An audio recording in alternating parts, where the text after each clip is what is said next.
I'm going to be talking to you about the brand new Ford Focus. This is the new generation Ford Focus.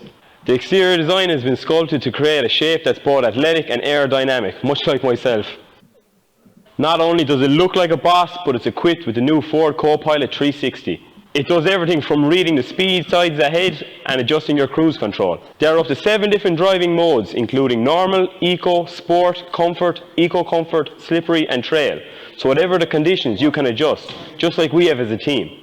Auto beam will dim your headlights when it detects oncoming traffic, which stops you dazzling anyone else on the road. The blind spot uses radar sensors, so if there's a car in the blind spot, an orange light will display on your door mirror. There's no blind spots with us on the field. The new Ford Focus offers you in-car Wi-Fi with 4G, leaves you start your engine from your phone, and tells your phone where you parked, which is great for when you're travelling around the country when you're supporting Limerick. A warm welcome awaits you today, just like I got in Lions of Limerick. Thank you for taking this time to watch this video. Please like and share and call into Lions of Limerick for a demo drive. #Lions supporting sport.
Well, I suppose the club draw is long-standing, and an awful lot of work has went in over the past to get us to the level that we're at the moment. We are a big member of the club over the county-wide. We would have over 400 members in the club draw, and we're proud of the efforts that have been made to get us to that number. Now, as regards day-to-day activities, I would be in charge of promoting the draw to a certain extent through word of mouth, through social media, and administrating over the draw as regards the finances and things like that. Well, as you probably heard from Jim there a while ago, there's an awful lot of Na Piarsaigh members that want to support the GAA.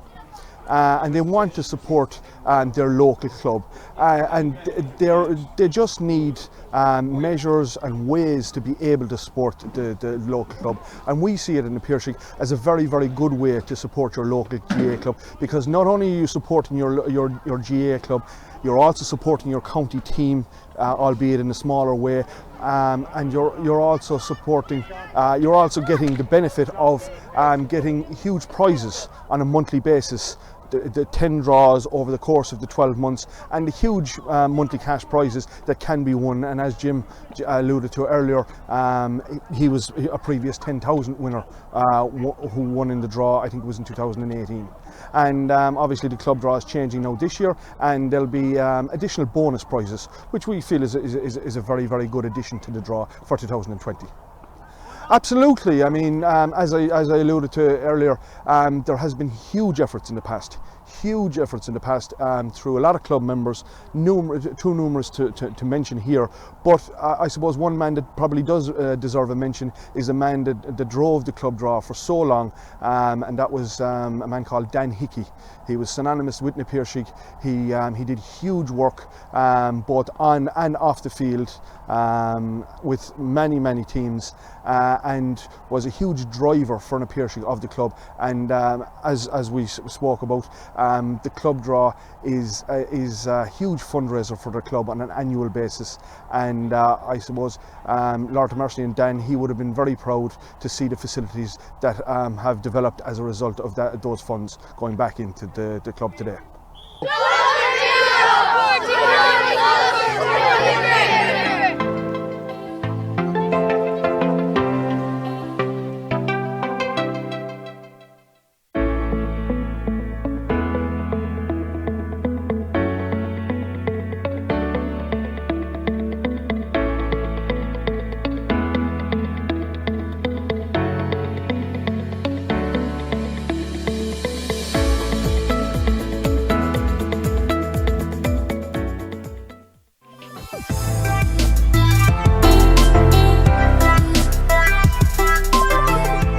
I suppose for me, when I graduated college, kind of work brought me away from Limerick and had to move county. So for me, it was a lovely opportunity to stay in touch with my local club, and it's nice to know that the club is benefiting from the membership and the county as well. So from that point of view, and it also was a link for me. You know, it kind of kept me in touch with what's going on locally, and that, especially when I was, 2 hours down the road. So yeah, it was a big thing for me. It is, of course, I was only thinking about it. Like, I suppose there's three parties that have won or are winning in my instance. Like, there's the club itself, and then it's great to know that that the county, that they're benefiting some bit as well. And obviously it's great to see the progression in county terms and things like that. And then for my own benefit, it made a big difference for me to come out on the winning end. So yeah, it's nice to know that everyone has sort of benefited a little bit from it. I like I said, initially when I got involved, I didn't realise actually that my local club was benefiting from it as well. And I think that's the big thing, that your own local club is benefiting from it, not just at county level as well. It's huge. And I'm talking about my own personal circumstances, especially for someone who's maybe not around as often as they'd like to be. It is a lovely link to the club. It's lovely when you look at the Twitter results when you're away from home or something, that you see that, even though you're not there, that you're not maybe supporting on the sidelines, well, maybe you're contributing in some other shape and form, So yeah, for anyone that's, thinking, I've certainly benefited from being part of the draw. Yeah, I suppose at the time, my wife and I, we were in the process of buying a house, so the chunk of money came in very, very helpful to us. I'd like to think that You know, we had budgeted well enough to not need it, but obviously a windfall like that was very, very helpful and made us sleep a little bit sounder at night, you know, during the whole process. So it was of enormous benefit to us at the time.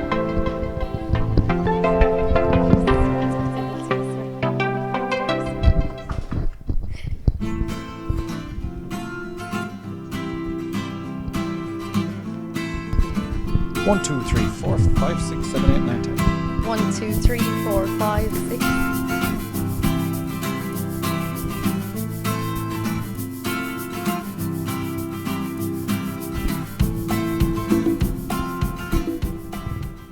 Hi, I'm Mike Casey, Limerick Senior Hurler. I'm here today in Lions and Limerick Ford store. I'm going to be talking to you about the brand new Ford Focus. This is the new generation Ford Focus. The exterior design has been sculpted to create a shape that's both athletic and aerodynamic, much like myself. Not only does it look like a boss, but it's equipped with the new Ford Co-Pilot 360. It does everything from reading the speed signs ahead and adjusting your cruise control. There are up to 7 different driving modes, including normal, eco, sport, comfort, eco comfort, slippery and trail. So whatever the conditions, you can adjust, just like we have as a team. Auto beam will dim your headlights when it detects oncoming traffic, which stops you dazzling anyone else on the road. The blind spot uses radar sensors, so if there's a car in the blind spot, an orange light will display on your door mirror. There's no blind spots with us on the field. The new Ford Focus offers you in-car Wi-Fi with 4G, leaves you start your engine from your phone, and tells your phone where you parked, which is great for when you're travelling around the country when you're supporting Limerick. A warm welcome awaits you today, just like I got in Lions of Limerick.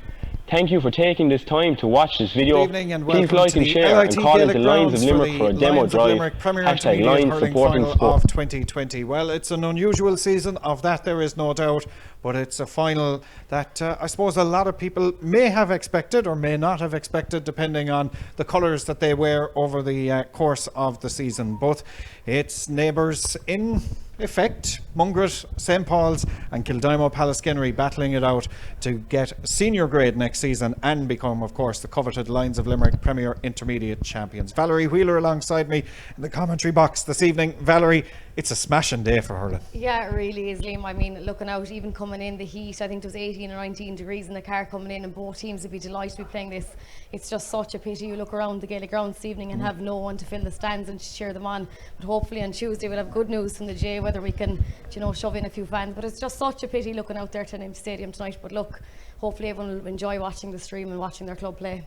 Pitch conditions absolutely perfect here at the LIT Gaelic Grounds. The two teams have arrived. They're just going through a few formalities down beneath us here in the stand. Mungret over there, as I look at it, at what will be the city in goal, and Kildimo Pallaskenery behind us here at the Ennis Road goal. Well, the conditions absolutely perfect for tonight's game. Earlier in the week we caught up with both camps as well as the sponsors, Lions of Limerick, at their showrooms earlier this week. Fiona, I suppose, look, great to have Lions on board for this competition, and you know, you seem to have struck it lucky in that you've had the most competitive competition across all the grades with Limerick over the last few years, and one that generates huge interest. Oh, it's absolutely fantastic to be associated with it again. To be fair, this competition, the intermediates, all about the community. So we're delighted because that really fits in with our brand, Lions of Limerick, and we're all about the community and helping out sport and organisations in any way that we can and giving back to our local community here. And to be honest, it helps that the matches are so much fun to watch, and everyone enjoys participating and being involved in it in a small way, to see the sportsmanship and I suppose the crack that everybody has together. It's absolutely fantastic. And I noticed you said one thing there about giving back. In the current climate, when everybody's kind of really under strain commercially and all across the board, it's great to see organisations like yourselves still actively involved in this sort of sponsorship. We're trying as much as is possible. It is difficult in this environment, but to be fair, we have a great team here. We're doing very well. The people of Limerick and the surrounds of Limerick support us very well, and we are giving back to the people who support us, and it's very important to us. It's very important to the brand, and it's the culture that's been in this organisation here forever, you know, and it really fits in very well with the culture of the GAA and the GAA in Limerick and all of that. Yeah. So, Mungret, Kildimo, Pallaskenery in the final. Have you any vested interests or that you haven't declared as of yet? Nothing at all now, to be honest. No, we've no shares in either now, but we just wish them well on the day. We hope it's a great day for sport. It's great to have it coverage, and hopefully there's loads of people looking in online. And best of luck to both teams, and hopefully it's as much fun as it was this time last year for this event, because it's extremely great fun on the day, and that's what sport is all about. So the very best of luck to both teams on the day. Natal, I suppose, look, a very busy year for yourself, involved with two sides, but there's only focus on one this weekend. Yeah, look, listen, it's great, look, personally to be involved, but look, it's all about Kildimo this weekend, also Pallaskenery as well on Saturday evening, two big games, but look, I have to distinguish one between the other and give my focus to whenever I'm with each different team, just my focus to them, you know what I mean? I suppose, look, everyone's going to ask the same question about learnings from the first game, the group match, very tight, only a point in it.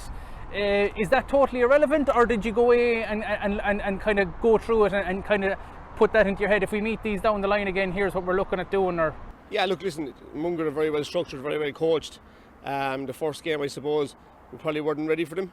They were very, very well set up. Look, we played well, we had high work rate, but at the end of the day, look, they got the win, which was the most important thing on the night. And look, it kind of put us under a bit of pressure. So look, we have to bring our A game to beat Mungret. They're a very good side. There was that kind of feeling watching the two of you play in that group match that, that people said they wouldn't be surprised if they saw the two of you meeting back again in the final. Hard to argue that these are the two best sides. Yeah, look, listen, I suppose form speaks for everything, and we're both in the final. But look, if you look at both teams and how they played, I suppose Bruff, in fairness to them as well, or the other farm team as well, up to the semi-finals last week. But look, listen, we kind of accounted for them. So look, yeah, I'd agree with you that they're probably the two best teams in the competition. Last year's final, going to a replay, and you kind of got the feeling from watching Kildimo last year that they didn't perform to the peak of their abilities, that they didn't, not saying that, not for want of effort, but they just didn't look 100% on the day. What learnings from that, or is it just something that you've parked and said, look, it's last year, it's not important, or did you learn from it, or have the squad learn? I suppose I wasn't involved with the group last year, but I know from talking to the group and having various meetings and goal settings and stuff like that, look, it hurt. It hurt big time. When you ask them the question, why did it happen? There wasn't really an answer there. Look, they tried to play it to the maximum. I suppose credit had to go to Blackrock as well. It didn't allow them to play, So look, listen, I suppose we have to learn from it and bring whatever learnings they got from it, bring it forward to Sunday evening.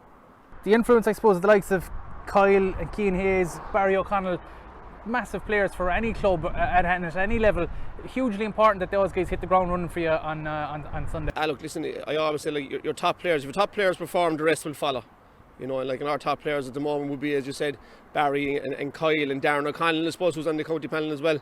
And look, if they perform, if your big guns perform, normally the rest will follow, So they set the standard. Yeah, and I suppose, look, we're not expecting you to give away the state secrets, but, where are Kildimo, or where do you think you're going to have to get it right to have a chance on Sunday?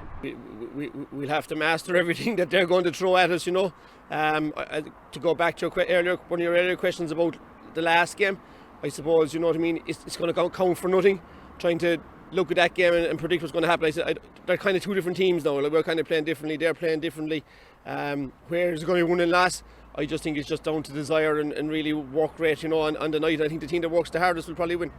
And just to touch on something you said there about how you're playing differently, even despite it being a shortened season, you've still had that time to I suppose, to develop the style of play that you'd get even in the shortened campaign. Yeah, look, I suppose the 3 weeks in between, I know the footballers are playing, but we got a lot of work in them 3 weeks as well, to work on our style of play, which helped an awful lot.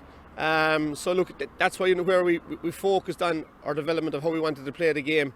In them 3 weeks, so we couldn't really do much because we had the footballers involved as well every weekend, so it was just kind of doing as much as you could just to see where you could get with it, And I suppose, look, the previous meeting with Kildimo Pallaskenery, extremely close game, nothing between it. Did you learn anything from that going forward? Well, I suppose that, like, over the last 3 seasons we've played Kildimo in Ballybrown, and there's been nothing between the sides. A score, 2 scores, maybe 4 points at the very most, between the sides. So there's nothing actually between it. But looking back on the game that was played in July, it could have gone either way. I know Kildimo would have been disappointed, when we got our winning point, keeper pucked it out, final full-time whistle was blown, but we were very happy, to win our first match, get off to a winning start, especially when it's small groups, Okay, we all know the nature of this season with a shortened campaign, and the COVID restrictions. We're wondering if we'd ever have club hurling. How happy have you been with the commitment and the effort of the squad heretofore? Well, I suppose going back to April, probably early May, where no one really knew what was going to happen in midsummer or late summer, but all you got to do is just keep preparing, and that's look, we're no different to any club. Every club was the same during the lockdown. Every player followed their own program devised for them, and did their own work. I know at times that it's difficult to actually train and work on your own. You need somebody to push you all the time.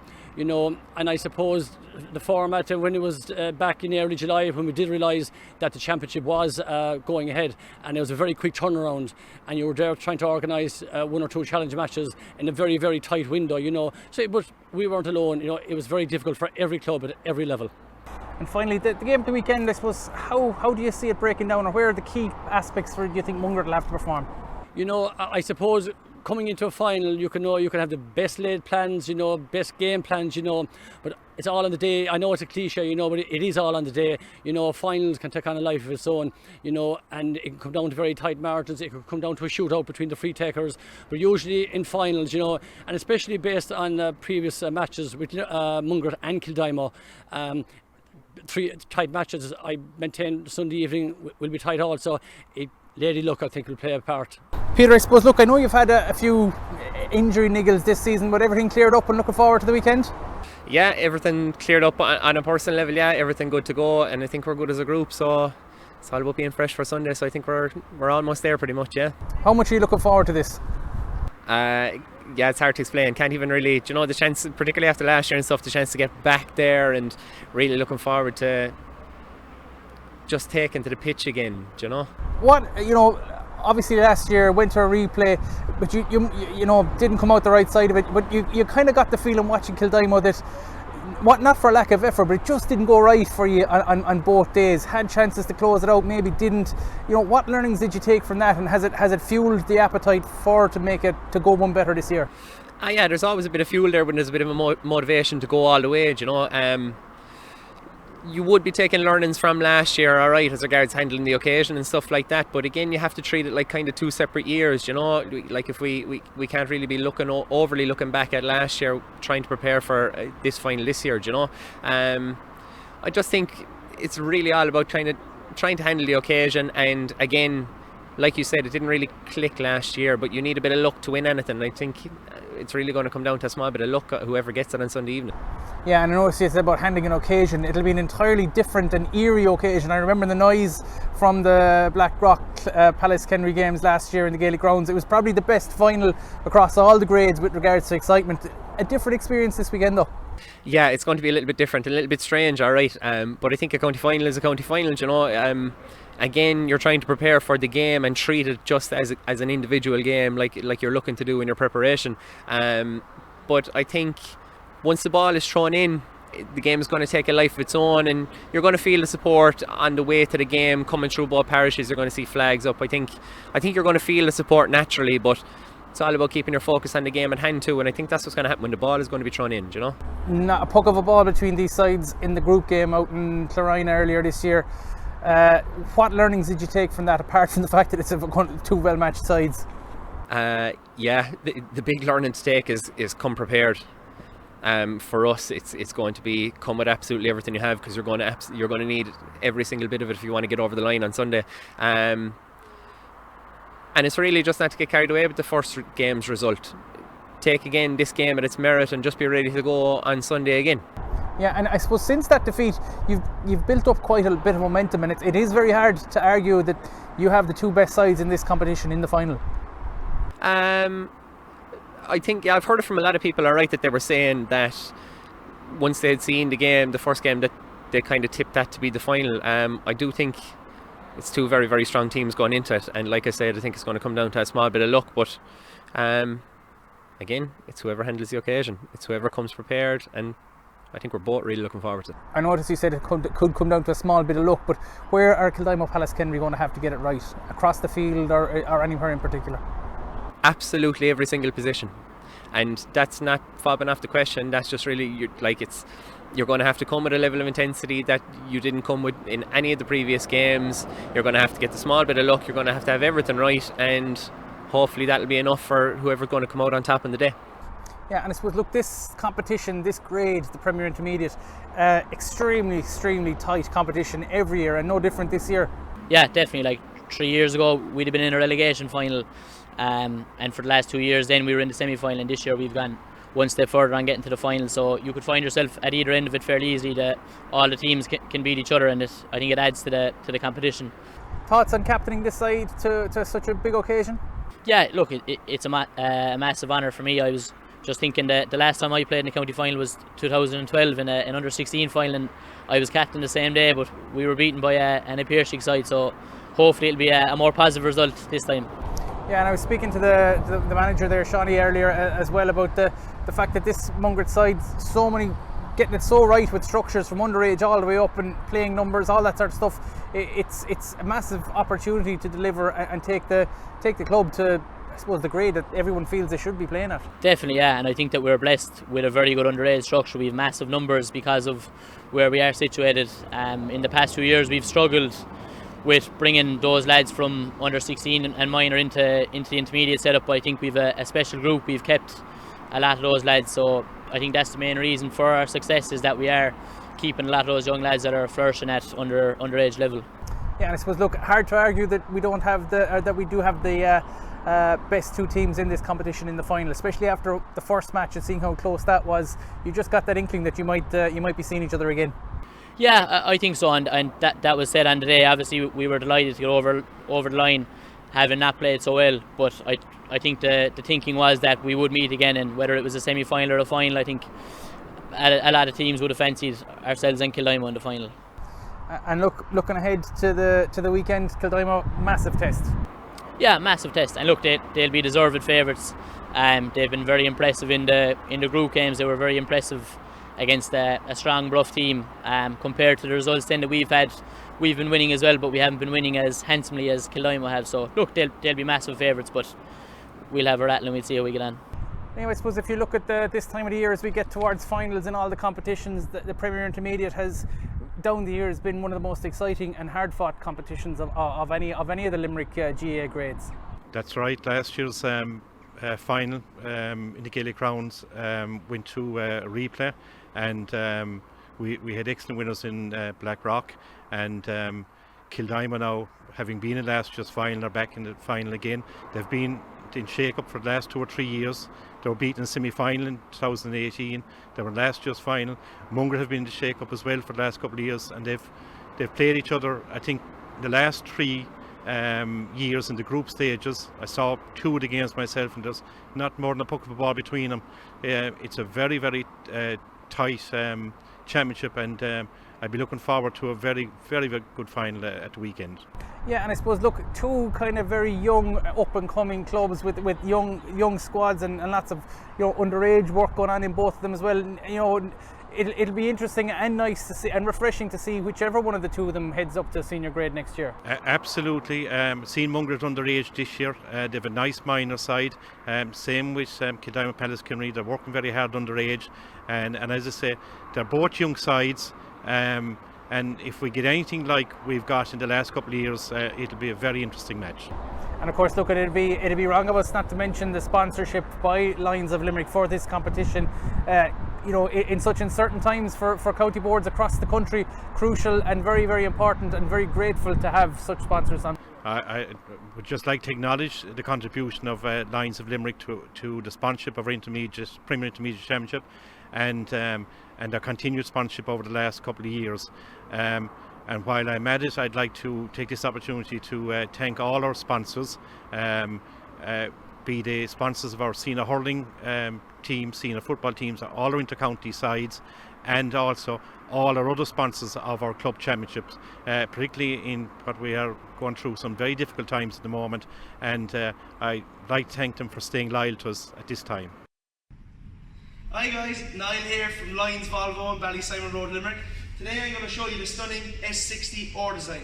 It comes with a wide range of features: the Tor LED headlights, 19-inch or-design alloy wheels. It's in a beautiful black.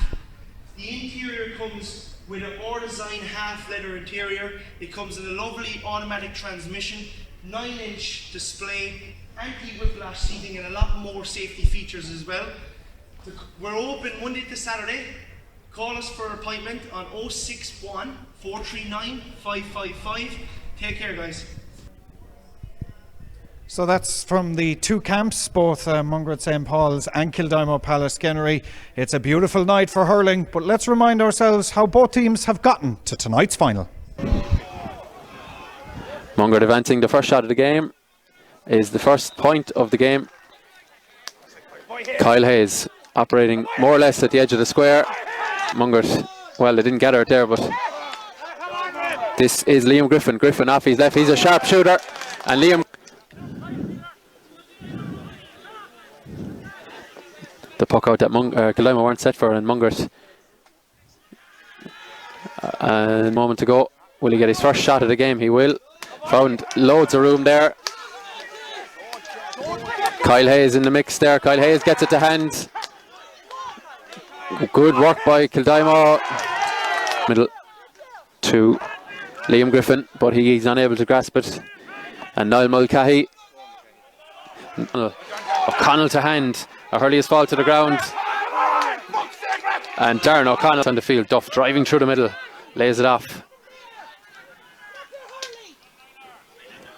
And that's Niall Mulcahy.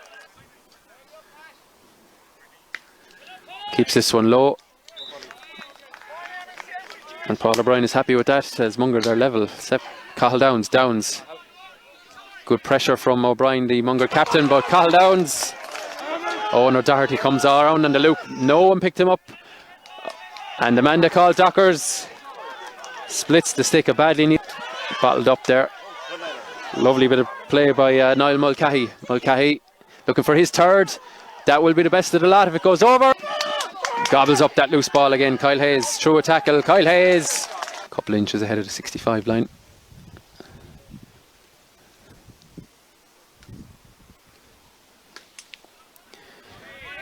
And the shouts of well done, Paulie, as he gives Mungret, I should say, the lead in this. Just tailed back in and actually hit the post. Looked like it'd be going wide. Mopped up here by Brian O'Mara. Straight for Darren O'Connell. Gets it to hand O'Connell. Powerful runner now, O'Connell. O'Connell, he favours his left normally. What can you do from here? Back in the net! Exciting last 22 or 23 minutes. Kyle Hayes now. Hayes off the left. It's going to tail in. It's going to curl in. And Kyle Hayes snaps it up. Good work by Connor Staff to force the mistake. Kyle Hayes getting a chance to cut this one over the bar. It's going to go thereabouts. It's into the back of the net. Yes, Liam Harrington. He looks for the sticks. Liam Harrington. The roar from the Mungret. Again, Kyle Hayes. He seems to be everywhere this evening. Where one place he is on the ball right now. Kyle Hayes. Kyle Hayes back onto his favoured left, and a nod from one umpire.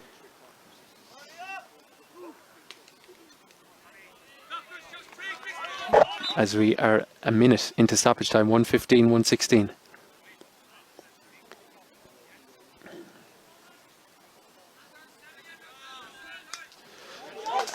And Sean Barry, a couple of tackles back to Duff, finds himself in space. Can he win it? And Duff does it! Rory Duff. 65 minutes and 24 seconds gone, I believe. 1:17, 1:16 in favour of Mungret. Rory Duff. He looks to have won it, and he has won it! And we're underway here in Bruff, and it's going to be Glen Rue who have it straight away. It's Jimmy Barry Murphy looking. There's no Mungret appealing. The ball could have been thrown to Liam Harrington with the first shot of the game here for Mungret St. Paul's. And Kelly, but was unable to get to the ball first, and Mungret come away with it. It's great work from Brian Barry, powering down over on that far side, unable to touch him there as much. Good work again from Brian Barry. That's a tough one to take. He goes for the shot, and an excellent score from Brian Barry. You're not going to see too many better scores than that. This work from Donald Kelly. Kelly does well, but good ball across from Harrington. There's time and space from Brendan Giltonan, and that's another stunning score from Mungret, straight over. Close range.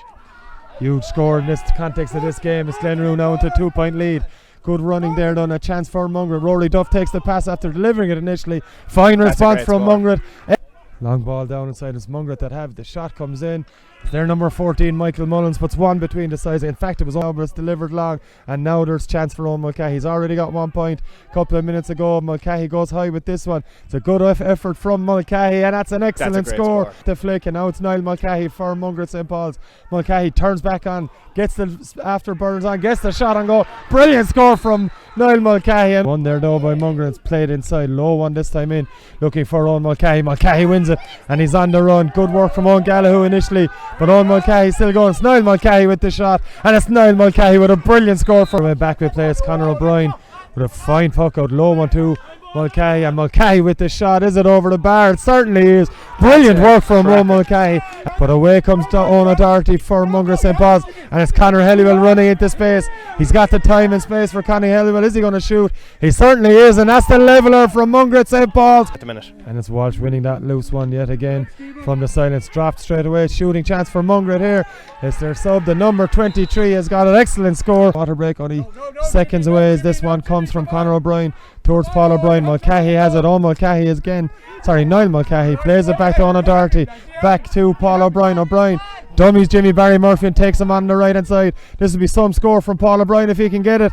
He's done exactly that by Darren McCarthy, but it's popped out of his hand, and Owen Doherty has it for Mungret St. Paul's. The pass goes initially to a Glenroe man, and it's a chance for Rory Duff. They're spraying it around, and they've got it to number 23. And it's his chance for Conor Lennon. Conor Lennon. It's a men back there from Glenroe's point of view. Maybe a needless pass. Owen O'Doherty leaving it to Michael Mullins, to Owen Mulcahy. Gives the pass away in the end to Michael Mullins. Mullins with a chance for his first shot of the game. And it's Mungret into a 3-point lead. Murphy for the first time in this game in the last few minutes. 65 or 6 minutes. Just took that length of time. Off goes Niall Mulcahy. 37 minutes played here in the second half. It's to Michael Mullins. He's got one recently. Drops this one in. Does it have the legs? It certainly does. And that's Mungret into a 5-point lead. That's the clincher surely at this stage for Mungret St. Paul's. 22 points to 114. And that's full time here in Bruff. It's victory for Mungret St. Paul's. They've avenged last year's defeat in the semi-final. They're through to play Kildimo Pallaskenery. In that full back line, while the half back line sees the familiar face of the Brown brothers involved, of course, in the start and finish of that one. Well, Luke O'Keefe cuts this down, and Barry O'Connell has come into space. Second score of the after. Barry O'Connell, who doesn't deal with it that well, and it's Conor Staff who's come onto it now, and this is a great opportunity, and it is. They like it at the far, the opposite 65, heading towards the 45, gone to ground. Good tackle. And it's Graham Whelan giving a bit of space to Darren O'Connell, and that he will have to try and nullify, because when O'Connell gets space, using the break as Kyle Hayes, a bandage heavily strapped on that left foot, and Hayes comes across, and that's what What I seem to have picked up is that Tony McCarthy is picking up Paul Brown, and that has involved a switch of Barry O'Connell to midfield. Well, this is a big deep ball in from Cahill Downs. It's broken inside. Paddy Hartigan's got a chance. He pulls in it gets past Eric Finn, and Paddy Hartigan got onto a break from Darren O'Connell, and a super touch from him. Is why Kyle Hayes was Young Hurler of the Year in 2018. And well, here's another very promising young hurler. It's Barry O'Connell, and Graham Whelan, but there's numbers as he strikes that up here, and it's Tony McCarthy across the field to the aforementioned Griffin. Off his right.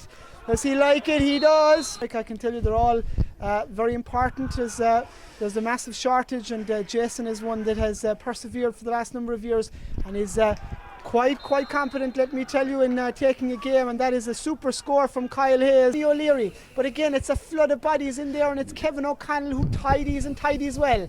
Off to Kyle Hayes, has got an awful lot of time to see where the post was, in and over the crossbar. Of a shot at goal is going to find Darren O'Connell, and O'Connell is absolutely sublime from Kildimo Pallaskenery, and here he's on the ball again, I can tell you, and Brian Finn has got his arms full there as the ball is played back out to Sean Barry on his favoured right side, and Barry puts it in and puts it over the crossbar. Finn again very assured in that Bruff goal as he comes forward, and it's trying to get Conor McInerney onto it, but it's Kyle Hayes whose helmet has opened, and he's played it in and over the head of Eric Finn, and that is a very good goal from Kyle Hayes. Leading from the front, nobody can accuse it of Kyle Hayes out there today. He's been absolutely in scintillating form. Well, Rory Maher has continued his run. It's off to Darren O'Connell. There's another goal chance here. Flicks it with the hand. It's gone into the corner of the net. And it's just turned into a rout now. And it's Darren O'Connell who has got the latest goal and within playing it inside, but it's gone over the head of Cian Madden. And well, Sean Barry has the final piece of action here as he clears from the defence of his Kildimo Pallaskenery team. It's been an awesome display. We've said it from a long time out. It's the Kildimo Pallaskenery men led by those twin towers of Kyle Hayes and Darren O'Connell, who have absolutely drawn a rout here in Kilmallock. It's them who lead themselves into a county final in very impressive fashion. Now you're welcome back to the LIT Gaelic Grounds, and well, it really is an absolutely beautiful evening for hurling ahead of this Lions of Limerick Premier Intermediate Hurling Championship final, and we're looking forward to what should be an absolutely cracking game. I'm joined here by Valerie Wheeler and John Keogh on commentary this evening. Val, we were talking to you earlier about conditions. John, you know all about the conditions. You were playing a match in this earlier. I was, Liam, yeah. I won't ask you the result. We leave the result where it belongs at the moment, behind us all. Yeah, it's very, very warm out there. It's a glorious evening for hurling, though. And look, for the two teams that are in front of us in this Premier Intermediate final, it suits them down to the ground. So I'm expecting an absolute cracker tonight anyway. Yeah, and we were saying a little earlier while we were listening to the highlights package and the two sets of teams as to how they got here. It's impossible to call this one tonight, Valerie. No, I think it is. We were mentioning it off here, you know, both sides are so well matched, and even in the first round there was only a point between them, so I think both sides will be well fired up for tonight's occasion. I think nothing will separate them, and that's exactly what we all want tonight. I think for a county final you don't want any team to run away with it either. It'll be a great spectacle if it is tight. Okay, let's give you team news then ahead of tonight's final here of the Lions of Limerick Premier Intermediate Hurling Championship, beginning with Mungret, who'll start with Conor O'Brien in goals, a full back line of Conor Flahive, Ronan Kirby and Barry O'Grady. Conor Hewell, Brian Barry and Liam Harrington are the half back line, with Rory Duff and Owen O'Doherty at midfield. Michael Mullins, Cian O'Brien, who captains the side, were at centre forward, and Owen Mulcahy, and an inside forward line of Paul O'Brien, Pat Begley and Niall Mulcahy. Well, for Kildimo Pallaskenery, one change for them from the team programme that we have. John Chalk starts in goals for them. A full back line of Luke O'Keefe, Cian Hayes and Kevin O'Connell. Larkin O'Leary, Barry O'Connell and Cathal Downs are the half back line, with Tony McCarthy and Peter Nash at midfield. Sean Barry, Liam Griffin and Conor Staff are the half forward line, with Darren O'Connell wearing 13. In full forward is number 19, Paddy Hartigan, starts in place of Rory Maher, and Kyle Hayes, the captain, wears number 15 for Kildimo Pallaskenery this evening. John, we were talking off air about the experience perhaps of Kildimo Pallaskenery having been here at this very stage 12 months ago. Your thoughts on that? Yeah, Liam, look, they will have been very, very disappointed last year to have lost out to Blackrock, albeit after a replay. They didn't perform on either day. They're looking to the likes of Kyle Hayes, obviously, to lead them, the likes of Darren O'Connell, Barry O'Connell, Cian Hayes, players with Limerick underage experience and senior experience now, obviously, with Darren making a bit of a breakthrough earlier on this year with Limerick. You know, Kildimo Pallaskenery, as you mentioned, have a ton of experience, but they're up against a Mungret St. Paul side that have been coming for a long time, and of course looking to get to the senior grade for the first time since 1989. And that's the thing, Valerie, they've won, I won't say it all at underage level, Mungret. Well, they pretty much have the whole way up along. Someday it's going to have to come through to the top team, and they showed last week that they're certainly not afraid of anyone. No, and they're not, and I think that's exactly what clubs want nowadays, is to have the talent coming right up through the ranks, and that's what Mungret have, as you mentioned. At some stage this is going to have to happen for them. Well, we've our rendezvous.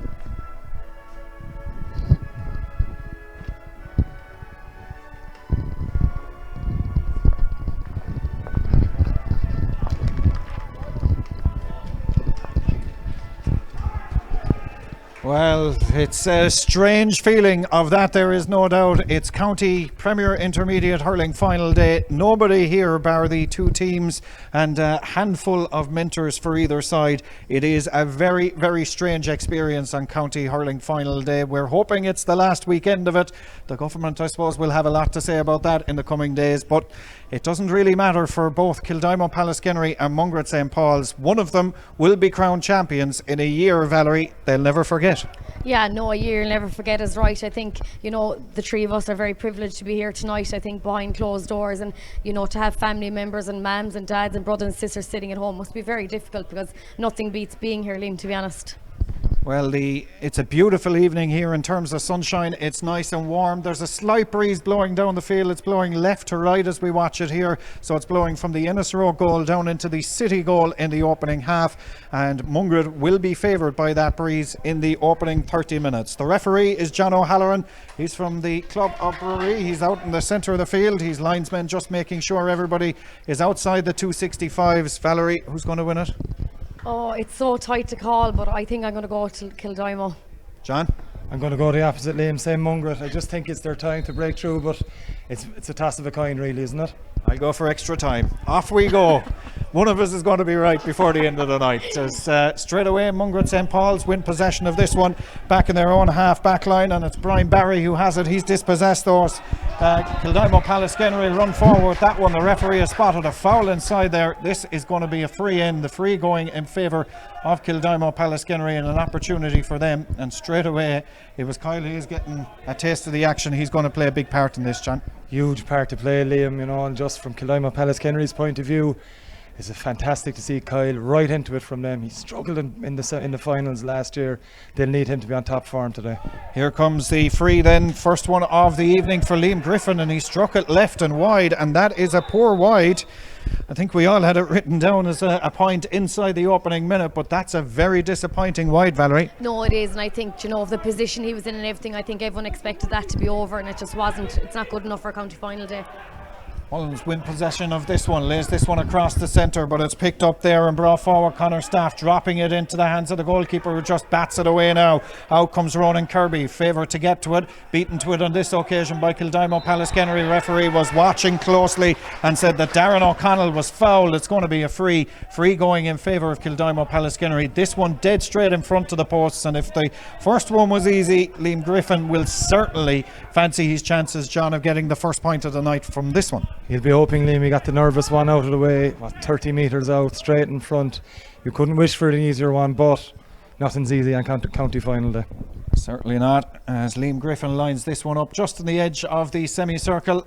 Sun in the eyes of referee John O'Halloran as he watches this one. This is high, struck well and struck confidently right between the uprights. First score of the county final goes the way of Kildimo Pallaskenery, and last year's beaten finalists are off the mark as the puck out is sent down that far side of the field.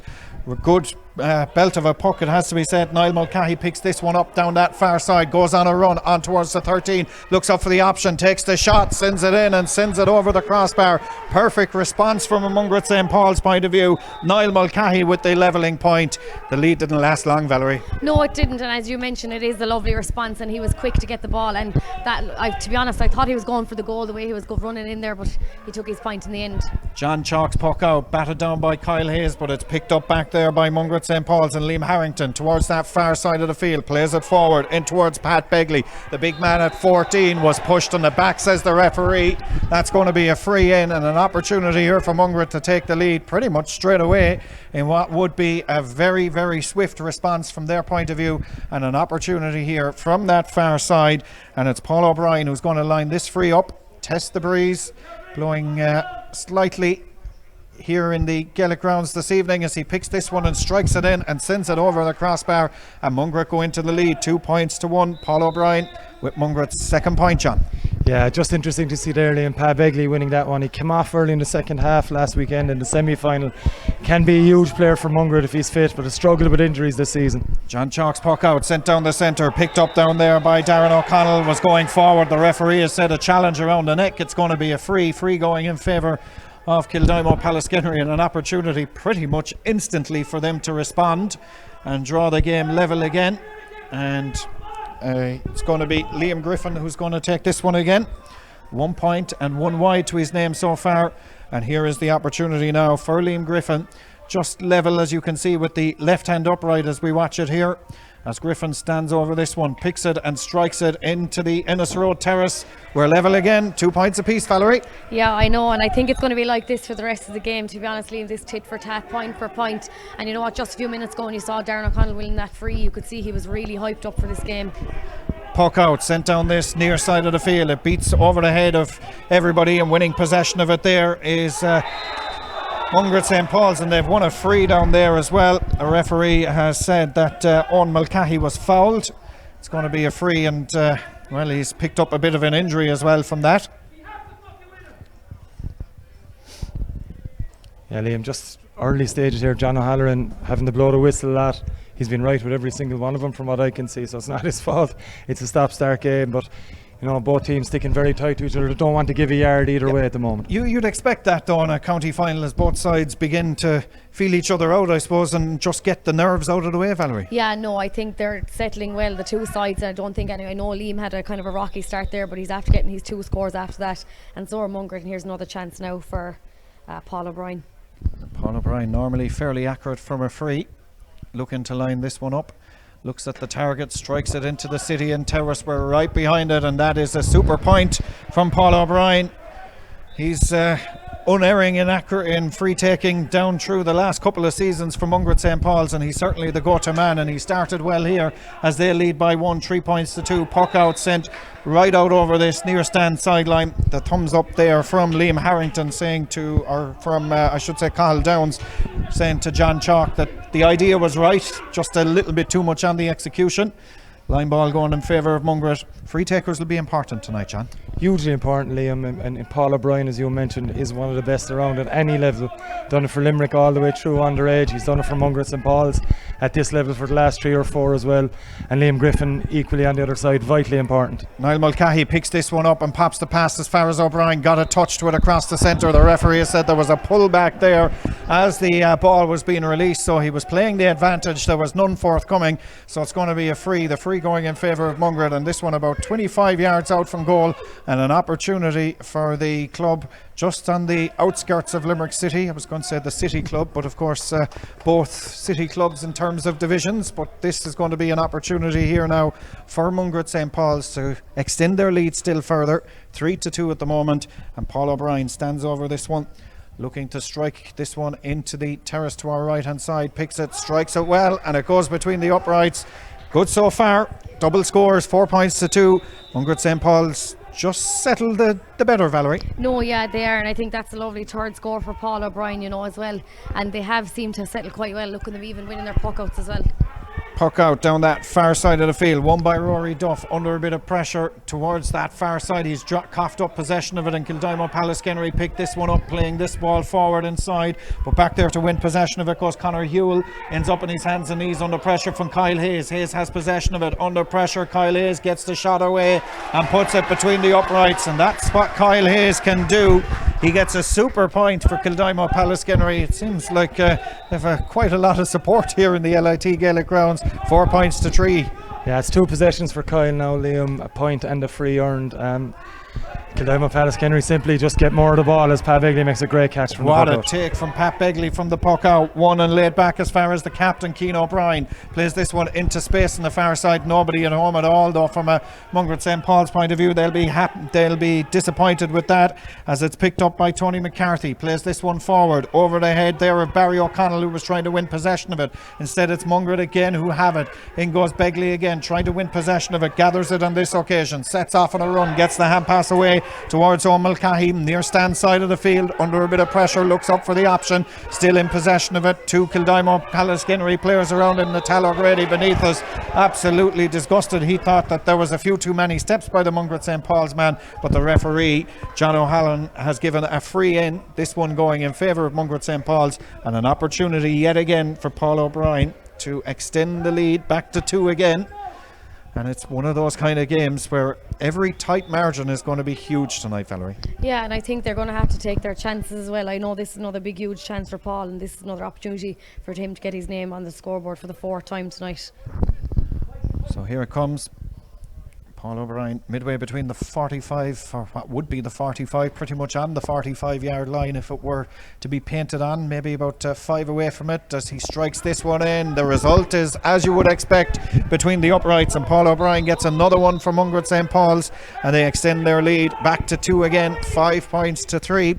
2-point lead for the men wearing red as the puck out from Chalk again goes down the centre of the field. Mungret just seem to be first to everything at the moment and playing this one towards Pat Begley, who does well to keep this one in play in front of the uncovered stand side here. The LIT Gaelic Grounds tries to get the hand pass away, eventually wins back possession of it himself. He's got support on his shoulder if he finds Rory Duff. He goes for it from that far side. It struck him, but it goes to the right hand side and wide. Bit of a hit and hope in the end, but first wide, I think, of the night from a Mungret point of view. 5 points to 3 they lead. Yeah, but it's very good play from Mungret. Okay, the finish wasn't there on that occasion. It is noticeable to see that they are giving Pat Begley as much ball as possible as Kildimo Pallaskenery come back with Barry O'Connell striking this one in, but it goes to the left hand side and wide.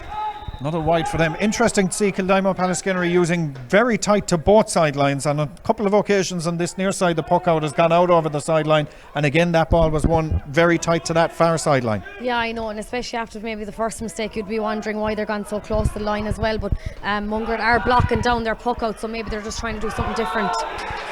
Referee says that was picked off the ground there. I thought that was harsh on Rory Duff. I thought it bounced into his hand, but the referee, John O'Halloran, an awful lot closer to it than we were, John, but I think that bounced into his hand. Yeah, maybe a bit too close to it, Liam, too close to the action. He just couldn't get it quite, but definitely was on the hop, and a harsh one against Rory Duff there.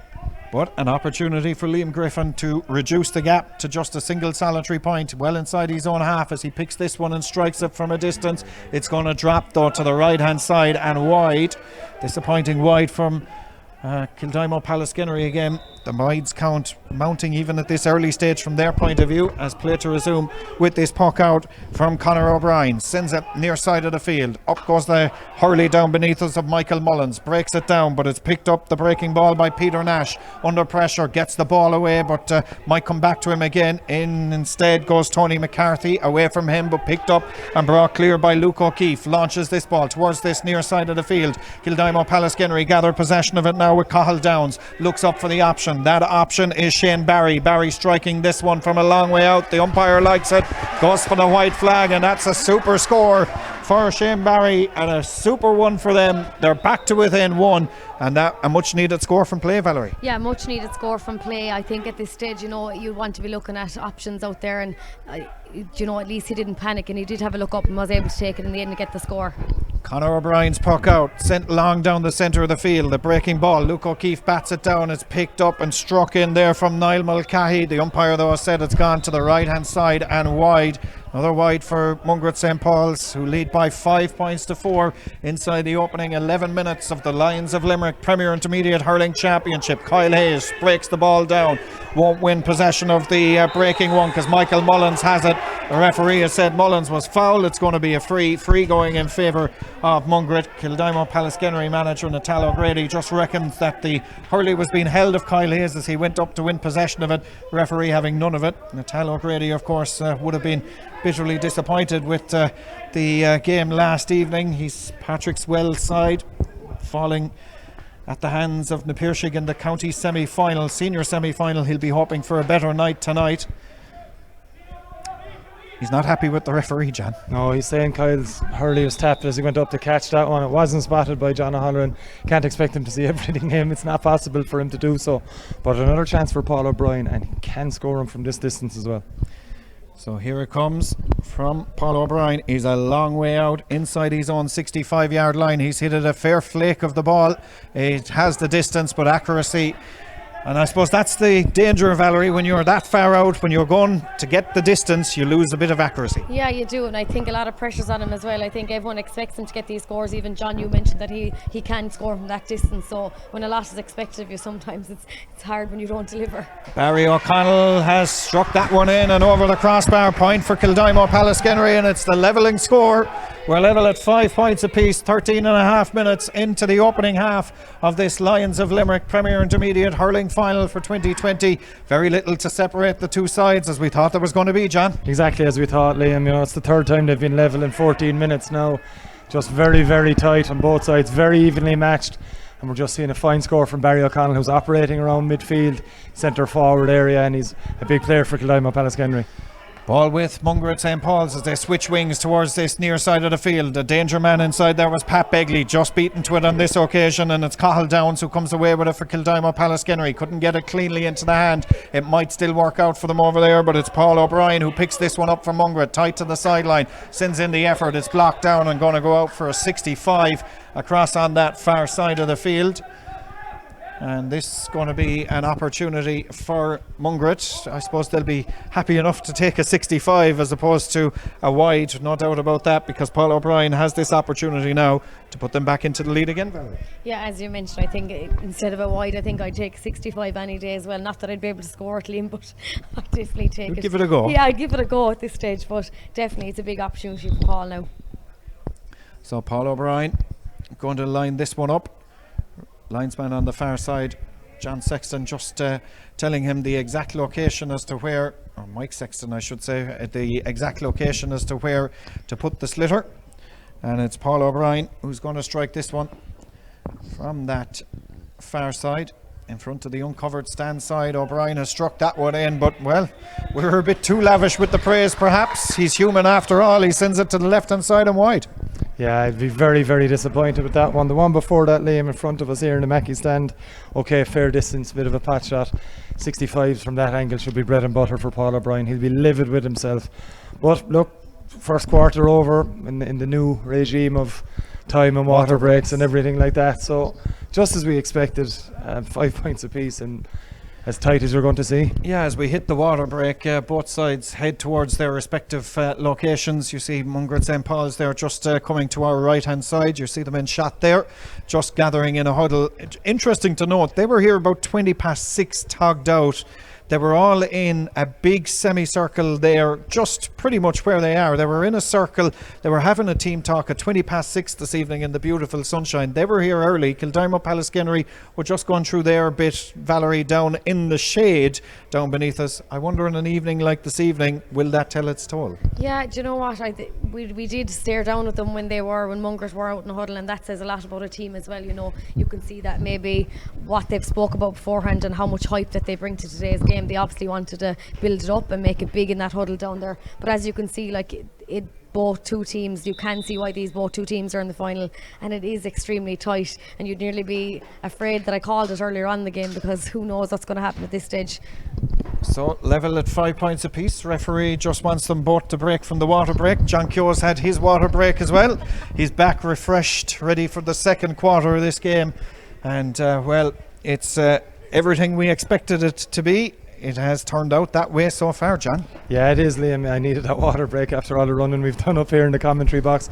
Look, it's going to be very, very wet, or very, very difficult in this heat to sustain it for 60 minutes. So obviously the bench could be huge. And again, from Mungret's point of view, Kildimo Pallaskenery had a fairly routine victory over Bruff.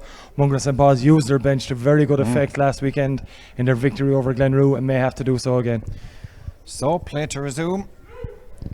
After the water break, it's going to be a puck out from John Chalk from the resulting wide just before the water break for Mungret St. Paul's. So play to resume with the puck out. Referee happy enough, John O'Halloran, that the stopwatches have both been restarted now. And play resumes with that puck out right down the centre of the field, all on his own. Sean Barry peeled away from his man, lays this one back now as far as Peter Nash, under a bit of pressure as he tries to gather the ball into his hand. Does it the second attempt as Nash comes forward towards the 65, on towards the attacking 65. He's been left going off a long way, gets the hand pass inside now, well gathered in there. Peeling off on this near side was Cathal Downs, screaming for it. It's Kyle Hayes that has it. Hayes plays this one across the centre to Nash, who continued his run onto the edge of the semicircle. Can't win possession of it though, and instead it's Ronan Kirby from Mungret. Gets the hand pass away to Conor Flav under a bit of pressure, well blocked down near side of the field, and it's won by Cathal Downs. Downs picks this one up. He was there for an awful long time looking for it, but he sent it to the left hand side and wide. Another wide for Kildimo Pallaskenery, but Cathal Downs was looking for that slitter for a long time, Valerie. Yeah, he was, and you know what, it shows determination that he kept going. Like he really wanted to get his hand. I know he didn't finish really, but he was determined to get that slitter back, and he did. 18 and a bit minutes played here as the puck out sent down this near side of the field, and what is a beautiful summer's evening as we hit September in the month here for the Lions of Limerick Premier Intermediate Championship Final. And here's an opportunity for Mungret as they strike this one from Owen Mulcahy, but it just goes to the right hand side and wide. Slight bit off balance as he struck it, John, but right and wide. Yeah, he was under pressure as well, Liam. Good defending as well from Kildimo, Pallaskenery. In a final like these, they're the ones you want to be going over the bar as well, and they kind of need to too. Slack from both sides now as Larkin O'Leary gave it to Liam Harrington. Harrington inside now, and here's an opportunity as Mungret come forward with this one onto the edge of the semicircle. Miss hit. John Chalk, the sun very much in his eyes as he gathers possession of that one. Looks up, not under any pressure at all. He comes as far as the 21 and then decides to go for the long puck down the centre of the field. Natal O'Grady absolutely disgusted because, in fairness, the helmet of Darren O'Connell was ripped off him. Referee hasn't spotted it though, and the ball is played forward now. And Mungret have possession of it as they come near side. Screaming for it down here beneath us is Michael Mullins. Won't get it on this occasion as it's brought clear as far as the 65-yard line in the shape of Rory Duff. Still in possession of it as Duff gets the hand pass away, and now Mungret St. Paul's look to launch this one forward on towards the 21-yard line. It breaks in there to win possession of it. Paul O'Brien does well to get it into the hand. He's got support from Niall Mulcahy back here. Goes for the glory himself, but it goes to the left hand side and wide. Might have been better to lay it back to Niall Mulcahy, John, who was screaming for it at a better angle. Yeah, he was. Niall Mulcahy wide open. They're looking for the pass. But if Paul O'Brien's going to fancy it, Liam, he's going to go for it, but definitely on that occasion should have given the pass away. Brian Barry collects possession of the puck out. Mungret winning most of the puck outs now that Kildimo Pallaskenery have as Pat Begley breaks this one down. Peter Nash and they're trying to win possession of it. Begley has done well to recover and lay it back as far as Niall Mulcahy. Mulcahy now towards Rory Duff. Duff looks up and plays this one 60 yards out from goal. The umpires have a look at it, and so does John Chalk, who brings it down. Has a bit of time. He'll be glad with that one on the edge of the small square. Launches this ball back down the field. Shouldering going on off the ball, but it's into the hand there of Darren O'Connell. Gets it across the centre. Brilliant block down inside there by Conor Flahive. In fairness, that ball looked as though it might have been destined for goal. Goalkeeper blocked down by in there to win possession of it is Paddy Hartigan. Lays this one back now as far as Cathal Downs. Downs heading towards the 21. Still going Downs. Well hooked as he tried to get the shot away, and the ball eventually is poked out for a 65. There could have been a number of goal scoring chances there, John. Yeah, there could have been. It was Conor Staff again who's fighting tooth and nail for every time he comes up out of wing back to get the ball. He was brilliantly blocked by Conor Flahive in the first occasion when he went for goal. Got the ball back 10 seconds later and Conor Flahive was in again. Mungret then having to settle just to put it out and get rid of the danger for a 65. 5 points apiece, Valerie. You'd feel though the first goal in this game is going to be absolutely huge. It will be huge, and I think both sides are absolutely itching to get one. You know, you'd see from all those hooks and blocks there that Kildimo were absolutely determined to try and get one, but Mungret weren't allowing them. There's an injury down here. I think it might be Paddy Hartigan, I think, is it, that's receiving treatment just away to... No, it's Kyle Hayes, is it? No, Kyle's inside. Yeah, Kyle is there on the edge of the square. It's Conor Staff, yeah, who had those couple of opportunities. He's the man that's receiving treatment. Interesting what Kildimo will do with Kyle Hayes. So far, John, they've opted to leave him inside there, bring him just as far as the 45-65 is the furthest he's come out.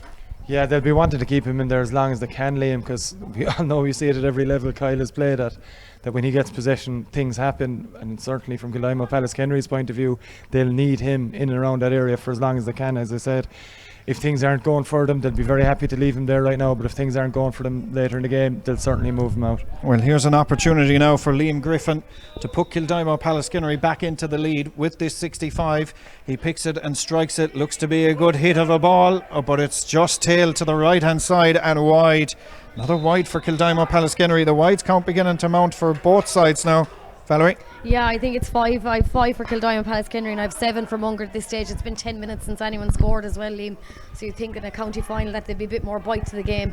Keane O'Brien looking to right that one, sends that one in, dropping it inside. Pat Begley puts up his hand, wins possession of it, turns and strikes. It hits the upright, believe it or not, and goes to the left hand side and wide. So we can make it 11 minutes now, I think, since somebody last scored.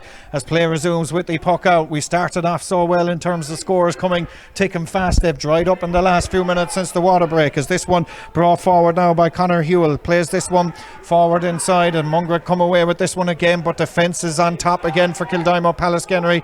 The pass is popped back. That one was by Tony McCarthy. Launched clear though by Kildimo Pallaskenery. Mungret gather possession of it back there on the edge of the semicircle. The pass has a bit too much on it on this near side. Conor Hewell, well, he'd have needed a step ladder. He's not a small man himself, but he'd have needed a step ladder to get to that one, and it's come out on this near side for Pallaskenery. Yeah, it has, Liam. And Barry O'Connell, over the years, if anyone's played against Barry O'Connell or seen him in any level of action, he's well capable of putting this one over the bar.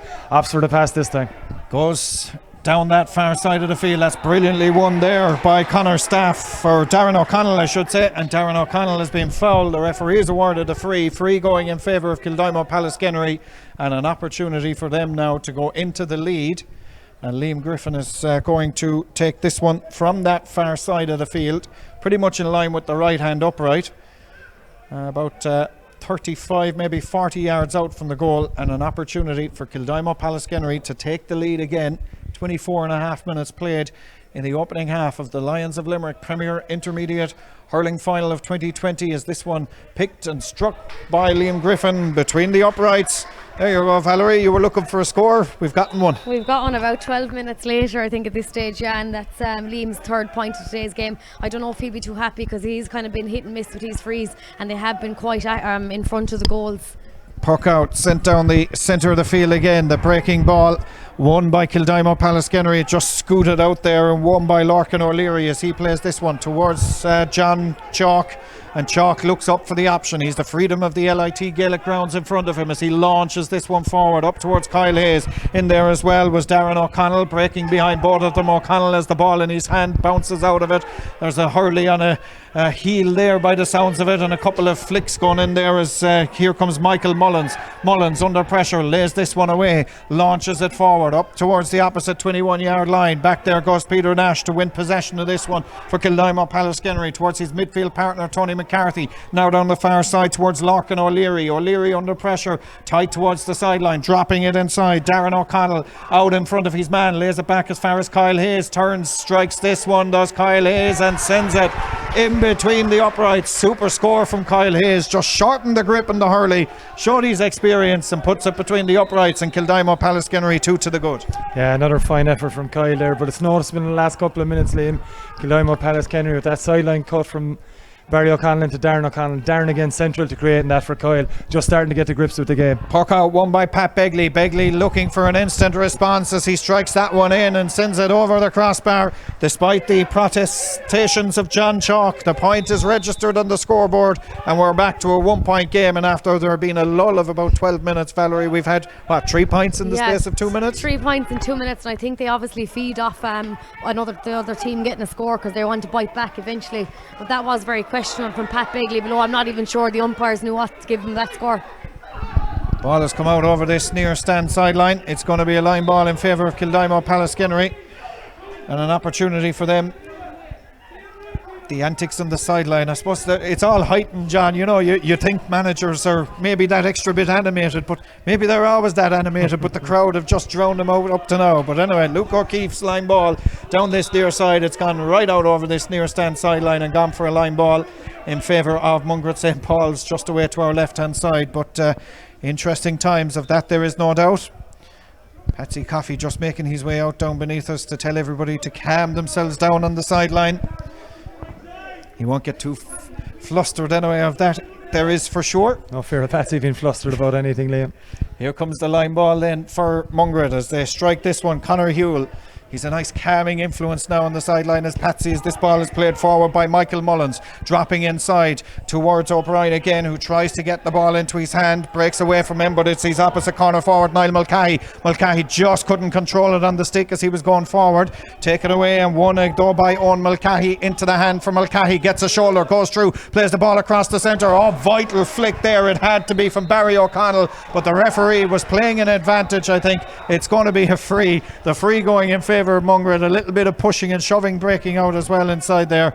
It's just beginning to get a bit lively, Jan. It is, yeah, Liam. It's great to see, because I think, let's be honest, the opening quarter and then 5 minutes after the water break were very, very disappointing. Just starting to get a bit lively, and once it gets a bit lively, the hurling will improve, no doubt.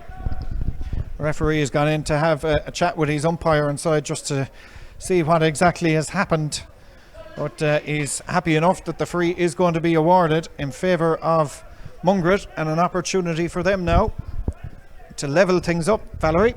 Yeah, an opportunity, and a great one at that. I mean, look, you couldn't get any closer for Paul O'Brien now to take this opportunity, but as you mentioned, that flick from Barry O'Connell just there a few moments ago was unreal.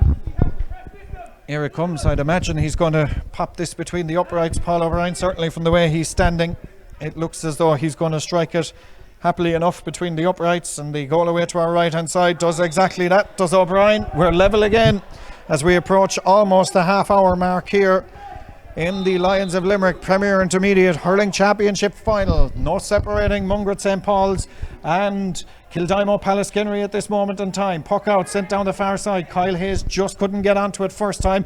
Might break towards Barry O'Connell, which it does. Along the sideline he goes. He was at one end of the field a couple of seconds ago, and he has scored an unbelievable score from that far sideline.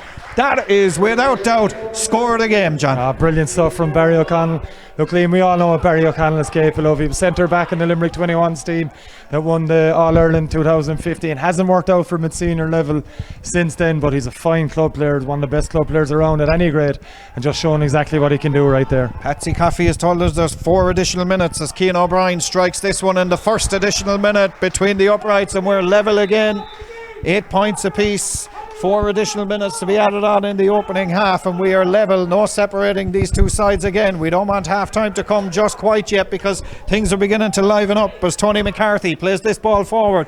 Inside it breaks away from the danger man Paddy Hartigan on this occasion. Off towards Michael Mullins beneath us. Mullins gets the hand pass away, and Mungret have a man further up the field. That man is Owen Mulcahy. Mulcahy in possession of it. Little bit of pulling and dragging going on off the ball. The ball has come out over this near stand sideline and gone for a line ball. The line ball going in favour of Mungret down here beneath us, but it's beginning to liven, Valerie. Yeah, look, I think that's what we needed, because we did mention, I think the water break really kills the game. It's just such a pity it has to happen, because you could see they were having, you know, it was a great game in the first 50 minutes. The water break came, there was such a lull. Now it's liven up and it's nearly time for half time, so you don't even want this half to end at this stage. It's getting so fiery. Line ball for Paul O'Brien on this near side. We said on the opposite side of the field that Barry O'Connell is well able to strike line balls. Let's see about Paul O'Brien. He's well able to strike them too. There's prime example, going to drop all the way, and Pat Begley put up the love, but it breaks away from him inside there to win possession of it. Come Kildimo Pallaskenery as they bring this one away. The cool head inside there brought this one towards the 45. That's Conor Staff from one end of the field to the other. He's a name that we've mentioned quite a lot in this opening 30 odd minutes of the game so far. The ball breaks kindly, fortuitously into the hand of Cahill Downs. Plays this one near side of the field, couldn't get onto it. Paddy Hartigan away from him, and he goes to try and win it back again, and Shane Barry has possession of it under pressure away from him. Mungret St. Paul's come away with this one. Referee watches closely as again on his hands and knees Shane Barry is on there trying to win possession of it. The referee has just decided eventually that he's going to throw it in between a couple of players just on the 45-yard line. In she goes, picked up there by Rory Duff, lays the hand pass across, and now it's Conor Hewell who comes away with it under pressure from 3 Mungret men, or Kildimo men. The ball was thrown according to the Mungret management. It breaks inside towards Pat Begley. His effort is poor. It's going to the right. The goalkeeper is going to keep it in play though, John Chalk, and he's going to restart play up as far as Peter Nash on the edge of the semicircle. Opts to drive this one 80-90 yards down the field. Breaks over the head inside there of Darren O'Connell. In there trying to win it is Paddy Hartigan. Taken away from him though, and Ronan Kirby has possession of it from Mungret. Eventually can't get it into the hand though. He's lost the hurley. Was he being pulled back? Referee says play away as Barry O'Grady O'Grady it was that laid that one off, and eventually the clearance completed 80 yards down the field to where the movement started. That's Tony McCarthy. His pass is too much on it for Cahill Downs. Mistakes aplenty on both sides as Rory Duff pops this one towards the far side of Michael Mullins. Mullins back towards Keane O'Brien, the captain, trying to spill out of space as he strikes this one in, but again into the hand of the goalkeeper. Oh, John Chalk lost it and it rolled backwards, but he did well to recover it just in the nick of time, did John Chalk, because that could have been one that he'd have nightmares over. Was that ball thrown? Certainly, says the Kildimo Pallaskenery management team. Under pressure, Mungret, they get it away. Conor Hewell lays it off near side of the field. It's almost like a carry-on film that we're watching here now as the ball is going forward here in towards almost the end line. It's picked up inside there, Paul O'Brien. He's lost possession of it, and Kevin O'Connell has it now. And O'Connell for Kildimo Pallaskenery lays it back as far as Luke O'Keefe, and O'Keefe launches this one clear. 3.5 minutes, almost 4 of the stoppage time gone. The ball eventually goes dead on this near side of the field for a line ball, and the referee has had enough of Natal O'Grady, and he's going to have a chat with him now and just tell him to cool the jets. Yeah, Natal has been really giving John O'Halloran an awful time in front of us here, and he's just had enough, as you mentioned, Liam. Maybe a bit over the top from Natal. Might be justified in some of it, of course, but the referee has a game to be dealing with. He doesn't need it from the sideline as well. Just to be said, we've been critical of the shooting at times here. Trojan work from both defences, has to be said as well. Yeah, Barry O'Connell's line ball drops inside towards the 21-yard line. Back there to win possession of it, Liam Harrington. The referee has said that will do for the opening 34 minutes and 16 seconds in the LIT Gaelic grounds. It's as you were when we started. There's no separating the two sides at the moment. The puff of smoke emerges from the generator on the right hand side as the floodlights will be turned on for the second half. We'll have light for the second 30 minutes, but the first 30 minutes has finished. No separating Kildimo, Pallaskenery and Mungret. They're level at 8 points apiece. We'll take a short break. We'll be back with analysis in just a moment. Hi, I'm Mike Casey, Limerick Senior Hurler. I'm here today in Lions of Limerick Ford store. I'm going to be talking to you about the brand new Ford Focus. This is the new generation Ford Focus. The exterior design has been sculpted to create a shape that's both athletic and aerodynamic, much like myself. Not only does it look like a boss, but it's equipped with the new Ford Co-Pilot 360. It does everything from reading the speed signs ahead and adjusting your cruise control. There are up to 7 different driving modes, including normal, eco, sport, comfort, eco-comfort, slippery and trail. So whatever the conditions, you can adjust, just like we have as a team. Auto beam will dim your headlights when it detects oncoming traffic, which stops you dazzling anyone else on the road. The blind spot uses radar sensors, so if there's a car in the blind spot, an orange light will display on your door mirror. There's no blind spots with us on the field. The new Ford Focus offers you in-car Wi-Fi with 4G, leaves you start your engine from your phone, and tells your phone where you parked, which is great for when you're travelling around the country when you're supporting Limerick. A warm welcome awaits you today, just like I got in Lions of Limerick. Thank you for taking this time to watch this video. Please like and share and call into Lions of Limerick for a demo drive. # Lions supporting sport.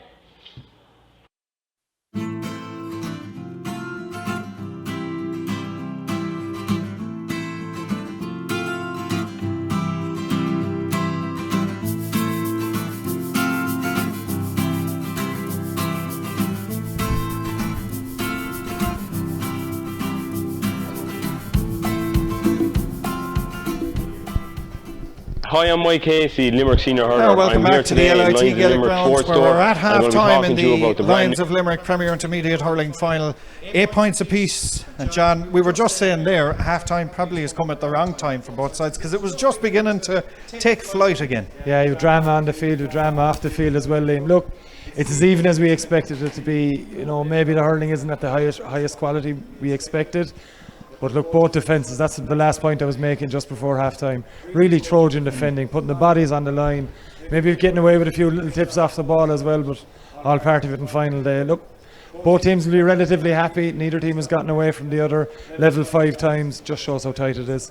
Valerie, you were saying there, as John said, level 5 times in that opening half. It's a toss of a coin between them at the minute. It really is, and you know, both sides are playing their best. You can see that, and you can see why they're both in the final as well, Liam.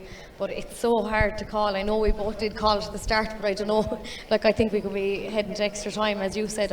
It's so hard to separate them, and they're just so hyped up. You can see how driven both sides are, I think, and that just shows in the defending, as you mentioned there. Both sides are defending absolutely unbelievable out there. They are just absolutely on top of the ball. They're hunting in packs, like. A couple of key points in that opening half. I suppose Paul O'Brien on the Mungret side is their main man in terms of frees from a scoring point of view. On the other side of it then, you see Liam Griffin a couple of wides that he'll be disappointed with. I presume Kildimo Pallaskenery may just be the happier of the two maybe at half time, John, given the fact that they've had those few wides, scoreable wides. Probably. Mungret have had 7 or 8 wides, I think it was what Valerie called it a while ago. Yeah, they will be. Liam Griffin, you know, he had a couple, one early bad miss, but the other one was long range. They have the greater spread of scorers as well. Kildimo Pallaskenery, Barry O'Connell really thundering into the game the last 10 or so minutes. But like I said again, it's as you mentioned maybe before the game, Liam, the goal is going to be crucial. If someone can get it, a 3-point lead in this game could be huge. We nearly had a goal, Valerie. I know, and oh my God, I know. Sometimes you'd even question, I know we're far away from it here, but I thought it was just about on that line, and I think he was very lucky to have stopped it, because if that went in, it would have just been a disaster, because it would have been a mistake. Yeah, and finals, you never want to see one or big moments like that. You just don't want to see happen on finals, but something like that, though, John, could very well turn this game on its head. Yeah, exactly, it could, Liam, and as we said, I haven't played in goals a lot. It's the last thing you want to see is a keeper making a mistake that could cost his team a county final, especially someone like John Chalk, who's around so long for Kildimo. And then when the clubs joined Kildimo Pallaskenery, I played against them many a time. No truer clubman will you find than John, but we hope it doesn't lead to a mistake for either side to win this championship, but it could very well come to that. From a Mungret point of view, though, they'll be happy they've held Kyle Hayes scoreless. 1 point. He's 2 points at this stage. Yeah, Kyle has 2 points, but we were mentioning they will be happy, because it is hard to keep someone so tall and so big out of the game, you know. And they have been quite determined to keep him quite as well. But Mungret, I think they will be, as you mentioned, Kildimo will be the happier too, because they have 5 in play and Mungret only have 3. So you know you can't be relying on frees either on big days like this. And that is the thing, John. It's the spread of scorers. Ultimately that will come down, but Mungret on the other side of it will look at it to the rest of their forwards and say, we've only got a couple of you on the score sheet, we need more from the rest of you. Up until the semi-final last week, the majority, I think it was 90% of the scores for Mungret all season had come down to Paul O'Brien. Last week against Glenroe they reversed that trend. The two Mulcahy scored 5 points between them. They had other scorers, I think it was Conor Lennon, and come off the bench to score 2 points in the final stages. They'll be looking for the likes of that. Pa Begley has got one, he's had a couple of other half chances or so. You know, they will be looking for other players. Their 3 men in the half back line scored last week, Conor Helliwell, Brian Barry and Liam Harrington, so they're capable of it, just need to step up to the mark. Who's going to win it from here? I'm still saying Mungret, just. I'm still going to say Kildimo. I just think they have that bit better momentum behind them. I really do. I'm still going to go with the draw. Extra time, of course, will come, and if that is to be the case, we will have extra time here this evening. But you wouldn't write it off as just look at the Mungret team down beneath us in their huddle again, getting ready for that second half, and Kildimo Pallaskenery just having a word with their management as well. Just a word about the management, and I suppose we mentioned it there just before half time. Natal just getting a speaking to by the referee. That can work one of 2 ways with a team, can't it? I think Natal knows exactly what he's doing there, Liam. He's a man who's been around the block many times. You mentioned his involvement as Patrick Swell's coach. Okay, it didn't go for them last night in the senior championship, but Natal knows what he's doing. Where on the other side of things, Shawnee Barry is a lot more relaxed, calm, very deliberate in what he says to the team. Maybe where Liam Cronin is the man who does the balling and rolling for Mungret. But look, both men have a huge part to play, not only at half time here, at the water break as well, and we've seen in both games, and in any game throughout this truncated season, the water breaks do play a huge part. Well, you're seeing the Kildimo Pallaskenery team there in shot on their, just having a chat amongst themselves. Mungret have split. The referee is out for the second half as well, and just as I say it, Kildimo Pallaskenery emerge from their huddle as well, so we're pretty much ready to rock and roll them for the second half. What is going to lie in store? 30 or so minutes ahead of us to decide the destiny of the 2020 Lions of Limerick Premier Intermediate Hurling Championship. And since its inception, Valerie, this competition has been probably the highlight. I don't mean to say this now in disrespect to any other championship, and I'm sure going to get a bit of grief for it, but it's probably the most enjoyable championship that we've had, particularly over the last couple of years, given the structure of it. Maybe not this year, but the last couple of years. No, yeah, you're right, and I think with such, I know that Mungret want their chance to come again, you know, and we mentioned that they've been chomping at the bit for the last few years with their underage, and Kildimo as well just want to right the wrong of last year.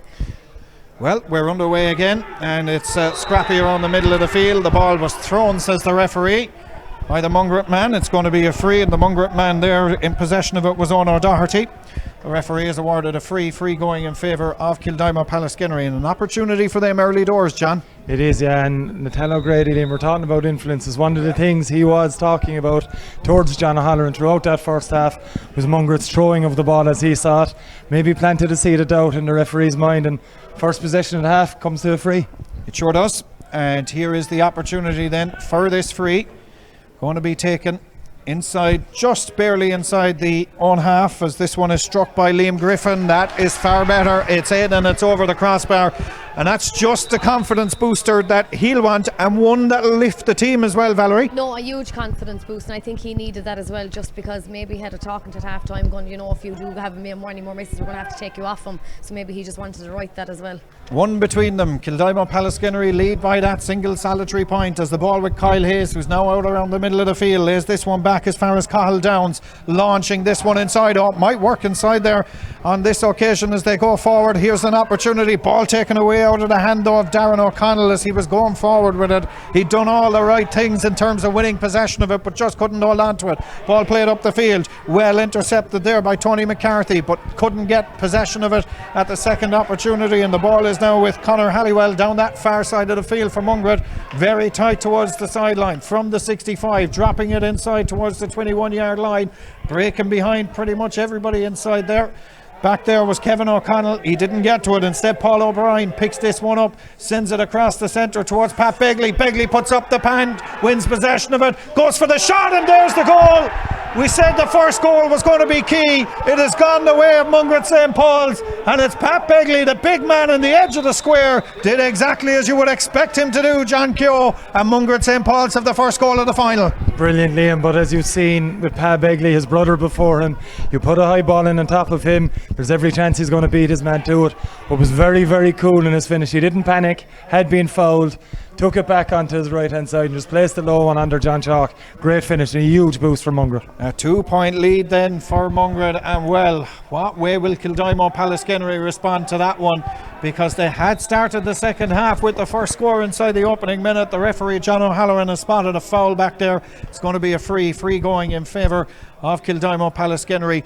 Their response now, Valerie, is going to be huge. It has to be huge, Liam. I think, you know, in county finals, and I think when you mentioned Patrick Begley didn't panic at all, so now this is a big moment for Kildimo Pallaskenery. You know, they have to respond, even if it's with a point now at this stage, and get the ball up the other end of the field.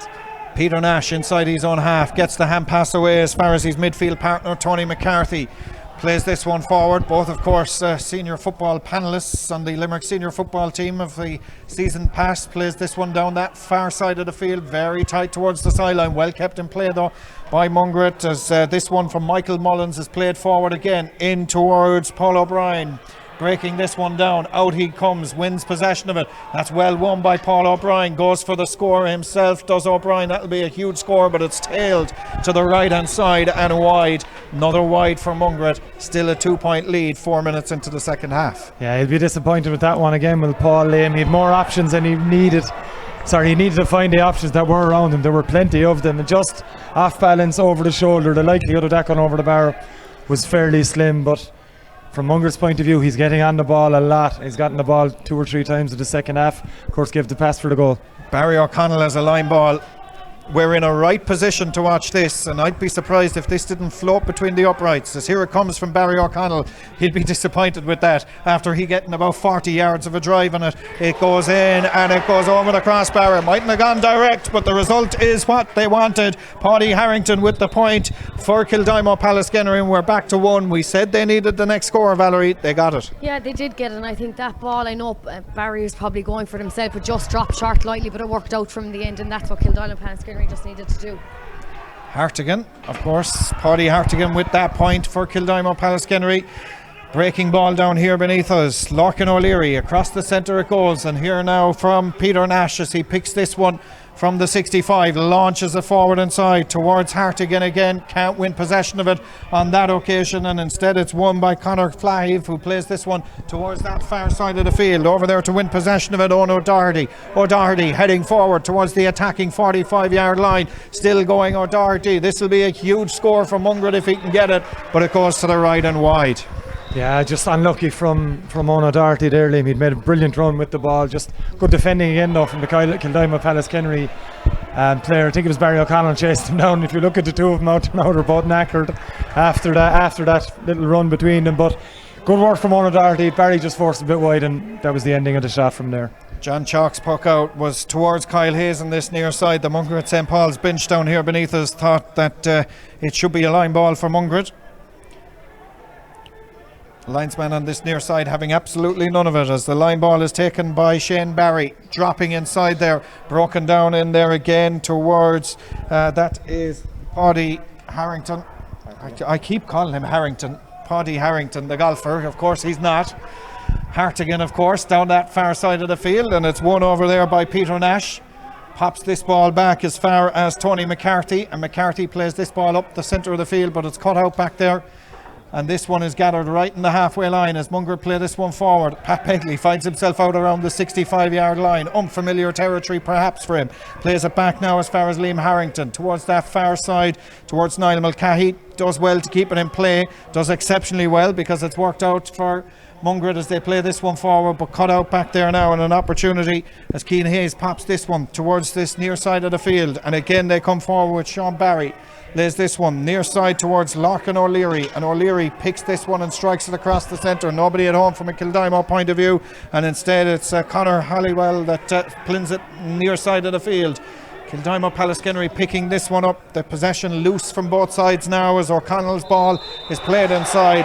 The referee has said Hartigan was fouled, and it's going to be a free going in favour of Kildimo Pallaskenery, and this one 45 yards out near side of the field, and an opportunity for the levelling score of the game, Valerie. Yeah, level. I feel like we're constantly saying it's level at this stage, Liam, but it is an opportunity for Liam Griffin here to take his chance, and you'd hope after getting a great start to the first half he won't be too rocky taking this one. He's lining this free up here is Liam Griffin, striking this one from the 45-yard line. He's hit this one well, has he? It's just about crept inside the right hand upright.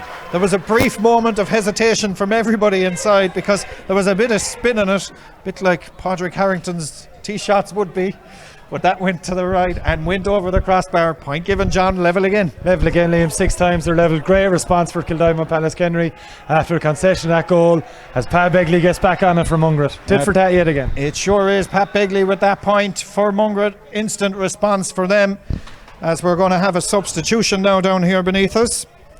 Brendan Giltinan is coming on the field of play for Mungret. That is the change that's been made. And coming off down here beneath us is Owen Mulcahy. So that is the substitution. Brendan Giltinan on. Off goes Owen Mulcahy. First change of the county final, Valerie, to Mungret. Yeah, do you know what? Maybe you just need a bit of fresh legs. I know that he's been handed a nice pack as he's been coming off the field, so maybe he's a bit of a niggle, or maybe he's just tired, but it's no harm having fresh legs in there. Ball cut out by Sean Barry for Kildimo Pallaskenery. Can't win the ball back himself though. Mungret St. Paul's have it there. Rory Duff right on the halfway line. He's been fouled, says the referee. It's going to be a free going in favour of Mungret, and an opportunity for them. And you see by the delight in them there, John, when they won that free, just what it means that they have an opportunity to push 2 points in front. Could be a big one here for Paul O'Brien. He's been a bit hit and miss with his free so far, but bringing on a guy like Brendan Giltinan, Liam, is huge for Mungret St. Paul's. Very experienced forward, looks to be operating around midfield or maybe at centre forward. Like, bringing him onto the team won't weaken him in any way whatsoever, but a huge chance for Paul O'Brien. Kildimo Pallaskenery are going to make a change as well. Rory Maher, who was named to start at full forward, is going to come on in just a moment, but not before this free is taken by Paul O'Brien on the centre of the field. He strikes this one in. That looks to be good. Oh, it hits the upright and comes back down. Pat Begley is first to react to it, gathers possession of it. Nobody inside there to offer him support, though. He eventually plays this ball back. It might work out inside there. That looked to be a wild pull. It was, says the referee, by Brendan Gilton on Peter Nash, I think it was. The free is awarded in favour of Kildimo Pallaskenery, and they take this one quickly, send it up towards Kyle Hayes. Over his head it goes.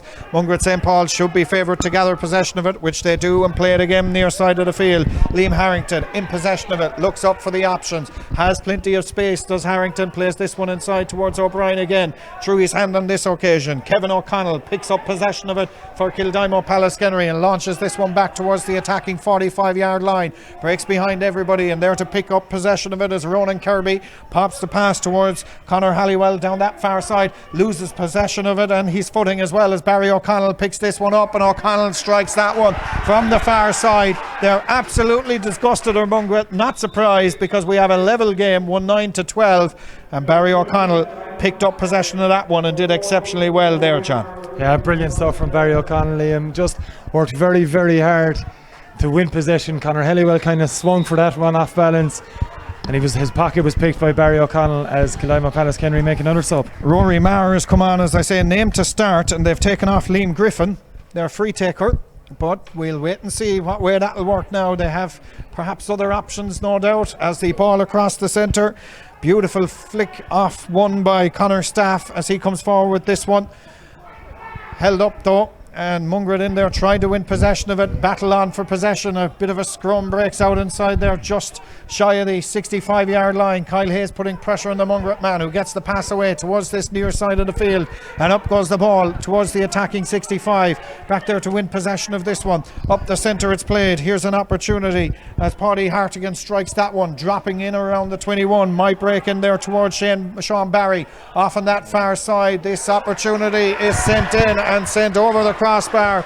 Another score there for Barry O'Connell, a lead score for Kildimo Pallaskenery. Yeah, I think that's Barry's fourth point of today's game, and you mentioned just a few moments ago, it was Barry that had that flick over at the far side, and he's just shown off at this stage, I feel him. He's everywhere. He's now operating in or around the centre forward position as the puck out sent down that far side of the field. Kildimo Pallaskenery have gone into a 1 point lead here, 13 points to a goal and 9 as we approach almost 12 minutes of the opening half. Mungret are going to make another change down here beneath us. Referee, his attention just being drawn to it, and Patsy Coffey is about to hold up the board to say that number 20, that is Conor Linehan, is going on, and it's going to be Cian O'Brien, the captain, who's going to come off the field of play for Mungret. That is the substitution. You can see the heavily strapped leg there of Cian O'Brien as he makes his way off down beneath us, obviously coming into the game carrying an injury. They've gotten what they can out of him. Yeah, he missed the semi-final as well, Liam. Has struggled for the last number of seasons with a few cruciate ligament injuries. The fact that he's even out in the field is a great positive for Mungret. What a block down that far side of the field. It was beautiful to see. Sean Barry it was that made the block down as the ball down the far side. It might end up for an out as this is Paul O'Brien along the sideline. Plays it inside now. Well, one inside there by Pat Begley. He can do stick work as well as controlling with the hand. Picks that one up in possession of it, flicks it back over the head, but it's picked up back there by Kildimo Pallaskenery. Not clean in the hand yet though, and the ball into the arms of Niall Mulcahy. Passes near side of the field towards Conor Linehan. Linehan striking this one in under pressure, sends it in and sends it inside the left hand upright and between the uprights, and we have that famous word yet again, level game here at the LIT Gaelic grounds. Not for the first time, probably won't be for the last time we'll say it either, as the puck out won by Darren O'Connell down the far side, looking to put Kildimo Pallaskenery. Oh, the upright has been hit yet again. That's about the fourth time in the game between the two sides that they've hit the uprights, and now Mungret come away with this one. It's Rory Duff brings this away towards the 65-yard line. His ball played inside, cut out there by Kildimo Pallaskenery, and Peter Nash was blocked down as this one goes in and over the crossbar, and it was Brendan Gilton who capitalised on the half block / hook, and that is a 1 point lead now for Mungret. Yeah, it is, Liam. Just noticeable to see in the last couple of minutes the two substitutions for Mungret making an impact. Conor Lenihan and Brendan Giltinan the second time around. But as I mentioned earlier, Lenihan came off the bench, scored 2 vital points against Glenroe last week. First touch of the ball there was a point, followed up by Giltinan's fine strike to put him back ahead. Line ball in favour of Mungret on this near side of the field. It's going to be taken by Brian Barry. There was just a little bit of treatment being given there to Brian Barry in the half-back line, but Liam Harrington is going to take this line ball now for Mungret, which he does, and cuts it towards this near side. Again, it's one there now by Mullins, very tight towards the sideline, strikes it in, but it goes to the right-hand side and wide. It was a difficult angle, Val. Yeah, it was a difficult angle, and I think that is their 11th wide of the game, Liam. Will they come back to haunt them as Kyle Hayes wins possession of this one? Hayes from this near sideline. Oh, that'll be some score. Oh, that's class. That is just sheer class from Kyle Hayes. Picked up possession of it. You'd watch that one over and over and over again. What a way to go to the water break. Level terms, 14-1-11. What a score. Just words can't come close to describing how good that was, Liam. Look, you want a guy like Kyle to step up when you're in a bit of trouble or at any time during the game, and when he can produce something like that, which we all know he can do, but with 3 fellas around him and he looks like he's going to get hooked and still has the temerity to try the shot and then to put it straight over the black spot on the run as well. Stunning score, and 9 times level now.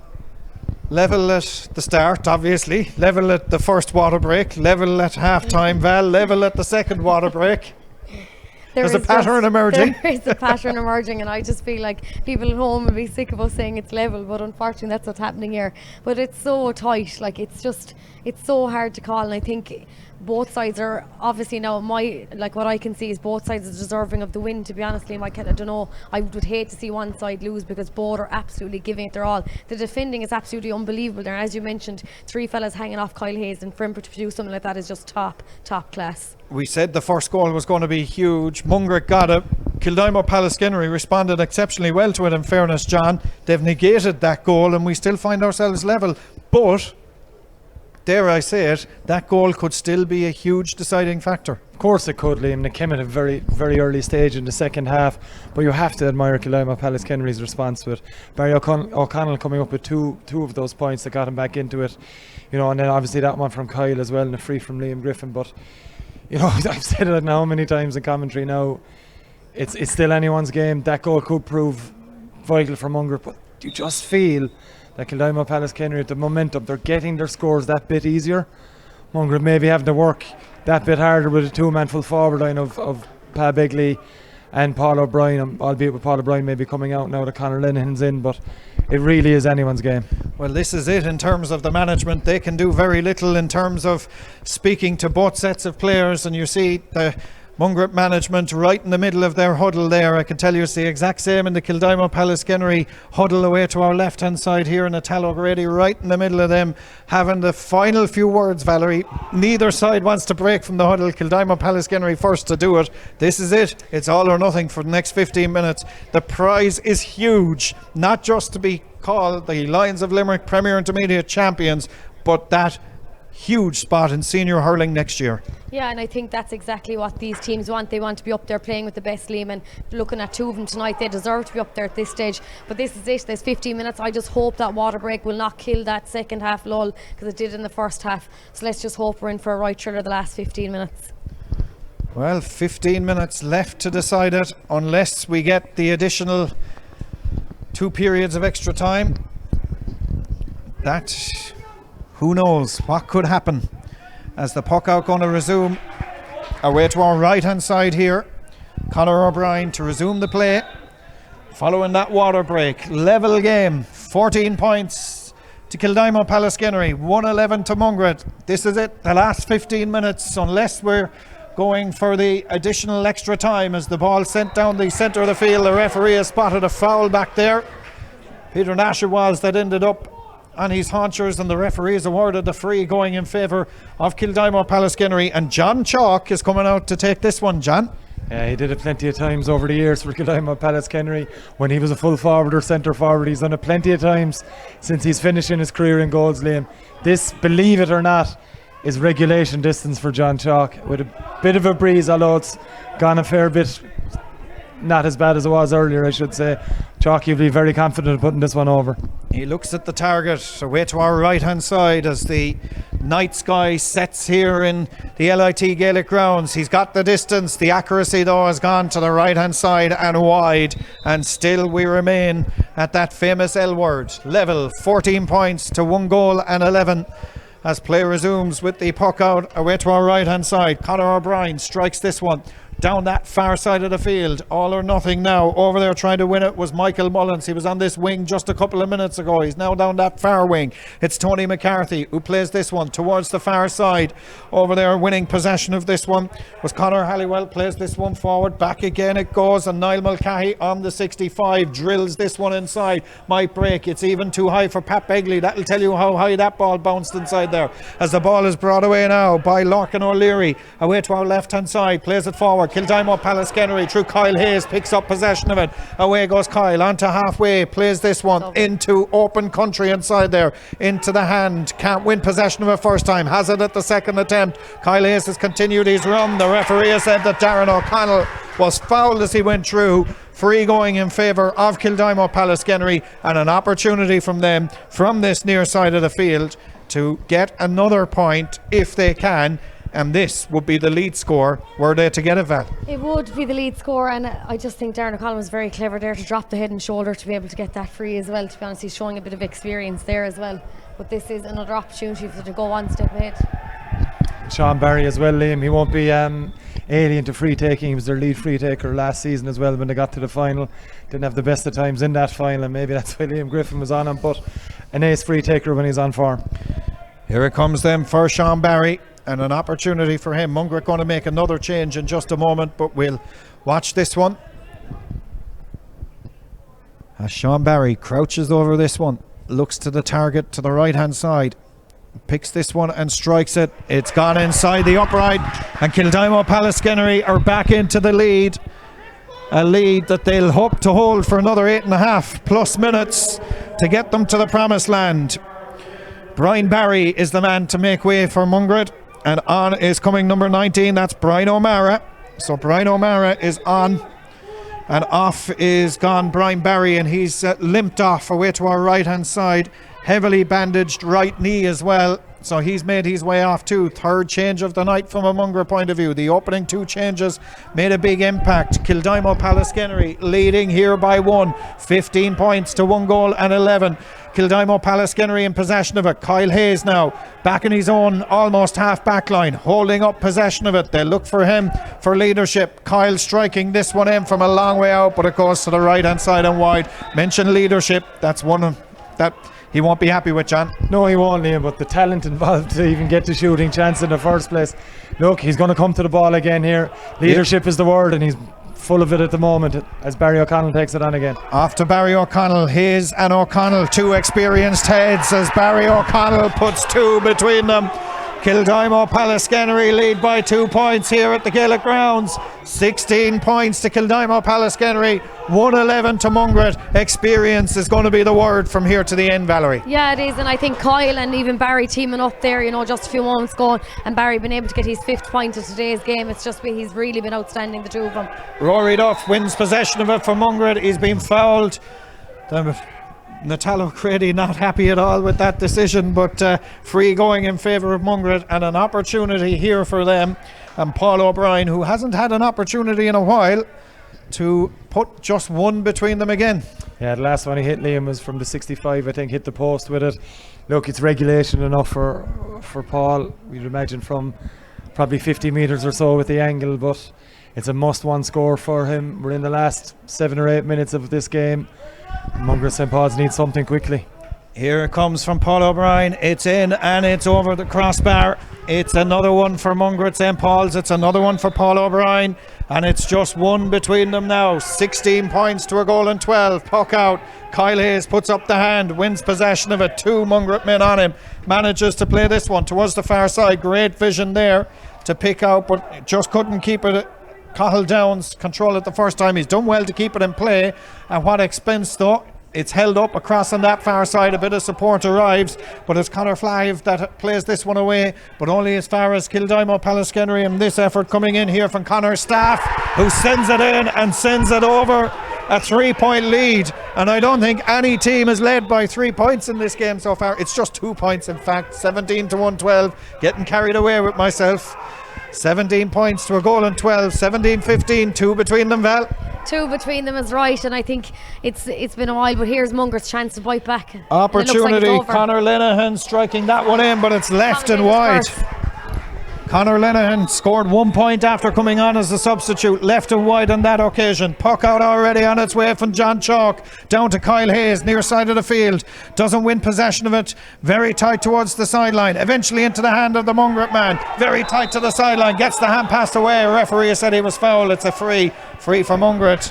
John, just on this near sideline. Yeah, Paul O'Brien will come back to take it again, Liam. You know, it's a long way out. I think this one may be better dropped in and around towards Michael Mullins and Pa Begley. You know, there's a few big men in and around there. Of course, Kildimo Pallaskenery have their own ones back there as well, but Paul fancy his chances either way. 17 to 112, 2 between them. A dangerous lead, they say, in hurling, as Paul O'Brien picks this from his own 65-yard line. He's hit it a fair belt. It's gone to the right-hand side, and it has gone wide. Perhaps, as you say, John, might have been better, Valerie, to drop that one. Yeah, I know, and I think there's so many wides. I have 12 on my sheet now at the moment for Mungret's wides, and this will come back to haunt them if they do lose the game, because 12 is a lot of wides. One down the far side, Rory Maher, named to start at 14, strikes that one in and sends it over the crossbar. Now it's a 3-point game, I can safely say that, and I think, John, that's the first time there's been 3 points between them in the game. Except for when Mungret went to goal up, Liam. I think that was only 2 points even though, so huge score that for Kildimo's Pallaskenery and Natal O'Grady, who'd been relatively quiet in the opening 15-16 minutes by his standards anyway, has all of a sudden found his voice again. A ball has gone out over the far sideline. It's a line ball for Kildimo Pallaskenery. They cheered that as if they got a score, because perhaps it could be one, because Barry O'Connell is lining this one from the far side. He's about 48 yards out from goal. You can see the angle there. Cuts this one, going to drop in around the 21-yard line. We've built him up so many times on this occasion. It might still break though. Sean Barry pops the pass away as far as Rory Maher tries to win possession of it. Being spun around inside there. Still not out of possession of it though. The slither not in the clean hand of anybody yet. Eventually it is, and it's the red jerseys that are bursting away with this one as Mungret look to bring this one clear. 3-point game, 18 points to Kildimo Pallaskenery, 1 goal and 12 to Mungret St. Paul's, and the Lions of Limerick Premier Intermediate Hurling Championship Final for 2020. This game on Limerick GA TV, with thanks to the Kirby Group, as this ball by Kyle Hayes flicked towards this near side. Beautiful catch, beautiful take by Rory Maher, and that is 4 points. Rory Maher gives the thumbs up to Kyle Hayes for the ball delivered from one side of the field to the other. One word for that, John: class. Absolutely, Liam. Just stunning play from Kildimo Pallaskenery, who really started to hit their straps now. Glorious ball from Kyle to finish the match. Brendan Giltonan dropping this one dangerously. Pat Begley loses his footing inside there just at the vital moment, and Kildimo Pallaskenery breathe again as they launch this one clear. A 4-point lead. Kyle Hayes pops this one out far side of the field. 2 minutes plus of stoppage time.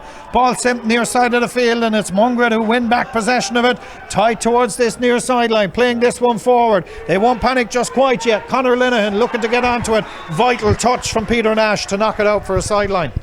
Oh, like the last few moments of this game is just extremely exciting, and even though that there is 4 points in it, Mungret are really fighting till the end. They sure are. Line ball for Mungret, near side of the field. Paul O'Brien to take this one. Opportunity for Paul O'Brien. What's he going to do with it? It's at a tight angle. It's about 25 yards out. You can see the angle there. 1:40 of normal time left. Dropping in or around. Comes out. Here's the shot. Blocked inside there. And the vital block was by Lorcan O'Leary. The shot was by Brendan Giltonan. O'Leary blocked it off towards Barry O'Connell, and O'Connell completes the clearance towards the far side. Might break towards Darren O'Connell. Does win possession of it. Tight towards that far sideline. Looks up for the option. Plays it across the centre. In there goes Rory Marr. What a man to have brought on. Loses possession of it though, and Mungret come away with this one now. Was that thrown up and caught? It was juggled by Owen O'Doherty. Kildimo Pallaskenery have a free, and they're beginning to feel, John Keogh, that they could get that elusive ticket to the Senior Hurling Championship next season. It's looking very, very good for Kildimo Pallaskenery. Look, great ball across from Darren. It was well intercepted though by the Mungret defender, and just a little lapse in concentration from Owen O'Doherty could prove very, very costly as Sean Barry lines this free up. There was murmurs, of course, when the two clubs, Kildimo and Pallaskenery, merged, that there was a bit of, I suppose we'll say a bit of a debate out that side of the world between the two clubs. They've eventually come together, and now they're only 4 minutes away from Senior Hurling Championship as Sean Barry hits that 65 between the upright. We're into stop. Well, we've about 10 seconds of normal time plus 4 minutes of stoppage time. It's a 5-point lead for Kildimo Pallaskenery, and unless Mungret get a goal, and quick, Valerie, it looks as though Kildimo Pallaskenery could be senior hurling next year. Yeah, it does really look like it. As anyone can hear, the stand beneath us is after erupting, because I think they know that they're one step closer being promoted and winning the county final. But Mungret, it's hurling after all, and anything can happen in less than 4 minutes. Paddy Hartigan has gone off, Jack O'Keefe has gone on. That's a change for Kildimo Pallaskenery as well down beneath us. They are one step, perhaps 1 foot in the senior championship next season. They lead by 5 points. They have an opportunity from Tony McCarthy, dropping this one in around the 21-yard line, where it's won by Mungret and Conor Flahive. They have to start from well inside their own half though, and turn around this 5-point deficit that they find themselves having now. Owen O'Doherty pops the pass towards the far side of the field. Away they come on towards the attacking 65-yard line. Ball played inside towards the edge of the semicircle. Pat Begley can't win it first time. Breaks away towards Brendan Giltanan, striking this one in. There's one back of the 5. It comes from Brendan Giltanan. It's met by almost muted silence here in the LIT Gaelic grounds. There's nobody here to witness it, bar the handful of mentors, etc. that are here, but no doubt hundreds, if not even thousands, watching online. And well, they might be celebrating down around the parish of Kildimo and Pallaskenery this evening, but Mungret, John, won't give up just quite yet. No, there's still a bit of time, Liam. They need a goal, they need it fast though, and look, they've plenty of players capable of doing it, but Kildimo Pallaskenery have the grip between their teeth. They sure do. Line ball going to be taken down here. That's by Liam Harrington for Mungret. They need something, and they need something quick. It's a 4-point lead, 20 points to 1 goal and 13. Kildimo Pallaskenery on a balmy night in the Gaelic grounds, the LIT Gaelic grounds. Played forward now. Rory Marr goes forward, plays it inside towards Darren O'Connell, who's had a fine game all evening, in fairness to him. O'Connell picks up possession of it. Rory Marr has continued his run inside, but this ball is sent in and sent over the crossbar. It's back to 5 again. And Kildimo Pallaskenery, surely now with 2 minutes of stoppage time left to play, are edging, creeping closer. They've almost 1.5 hands on the trophy, Valerie. Yeah, they definitely have one hand on the trophy as well. And McCoyle on this ball, I don't know if Mungret any chance, but they have been fighting till the end. But it's just, I think Kildimo Pallaskenery are so hyped up now at this stage, Liam. I don't think they can lose it. Jack O'Keefe just stepped out over this near stand sideline with the schlitter in his hand. It's going to be a line ball for Mungret St. Paul's, who find themselves 5 behind, 21 to Kildimo Pallaskenery. Mungret St. Paul's 113. We said the first goal was going to be crucial, John. Just goes to show we know absolutely nothing. Yeah, proves it, Liam, what everyone else thinks all along. What do we know about anything? We're just lucky people to be up here at the moment as Brian O'Mara plays the low one in. He does, in towards Pat Begley. Well, it might become crucial yet. Pat Begley has been fouled on the 21-yard line. It's a free in, the free going for Mungret. They're in an awful panic to take it. It's going to be Paul O'Brien to take it. He's just having a look over here. They're telling him to put it over the crossbar. They need a goal and a couple of points, so Paul O'Brien, here he comes from the 21, picks it, goes for goal against the advice of the sideline, and well, it's tame enough and brought away by Kildimo Pallaskenery. And Barry O'Connell back on his own 45-yard line, plays it towards this near side of the field. That man Rory Marr has made a big difference since coming on, heads towards the attacking 45-yard line. Bit of space opens up in front of him, gets the hand pass away. Here's the opportunity as it's struck in from Jack O'Keefe. That is surely the insurance point from Jack O'Keefe. A little bit of pushing and dragging breaking out as well. A 6-point lead, 22 to 113, and that, John Keogh, is surely it. You'll have to imagine now, Liam, 2 goals needed for Mungret St. Paul's to get back into this. No surprise to see a bit of jostling going on, plenty of verbals, I'd imagine, as well. 2 very close parishes too, only Ballybrown and Clarina in between the 2 parishes on that road, the old Kerry Road. So, you know, look, this is huge for Kildimo Pallaskenery, and it's very, very hard to argue when the chips are really, really there, up in the air for the game to be won. You know, it was they that have taken hold of the game, and there it is. There is the final whistle. Kildimo Pallaskenery are the Lions of Limerick Premier Intermediate Hurling Champions for 2020.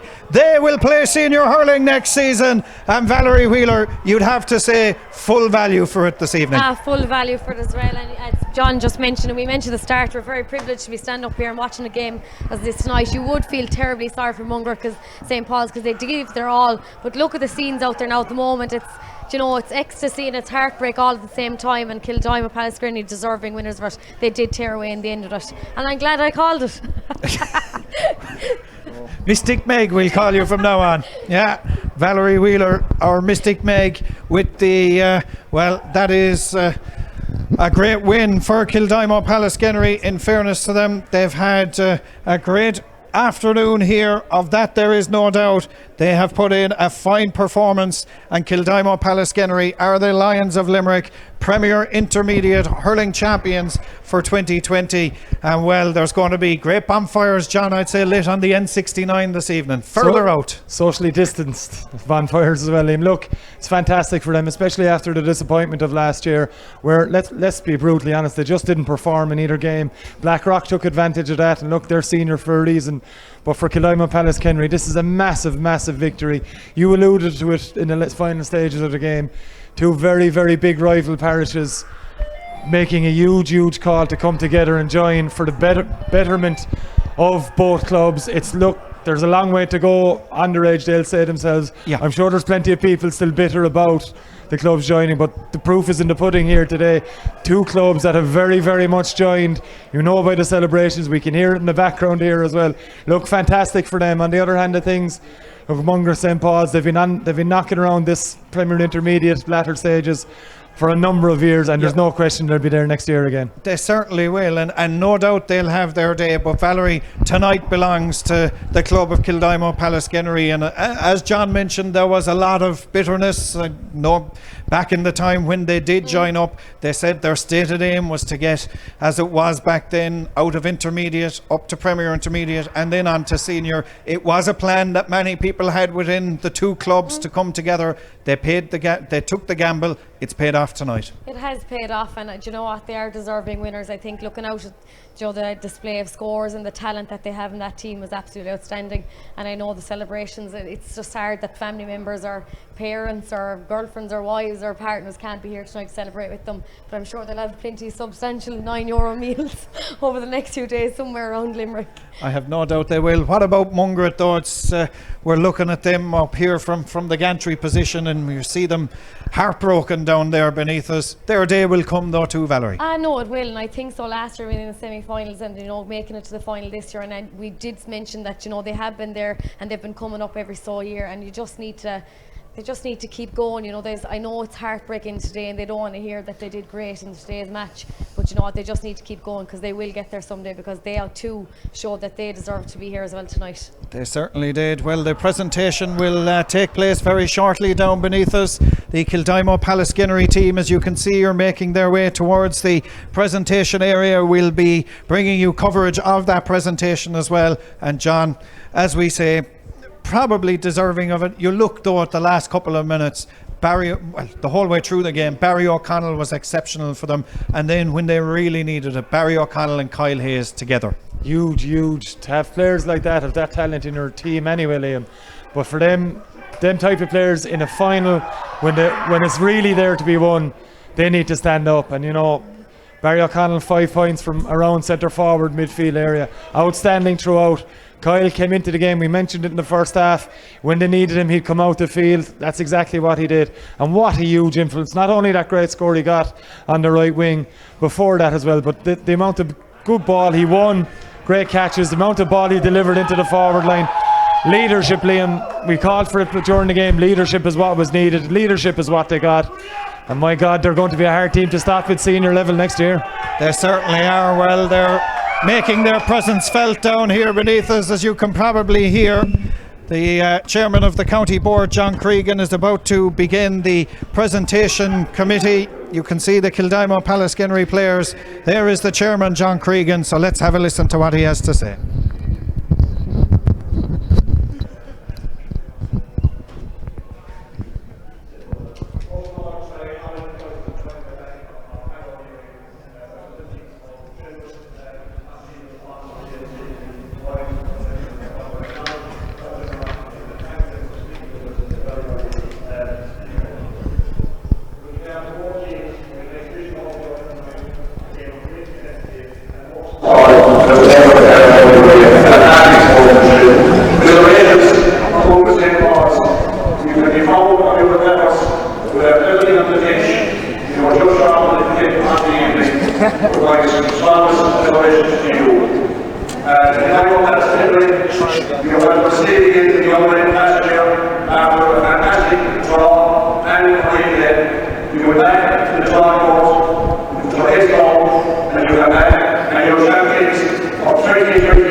So in a break with tradition, there'll be no handover of the cup.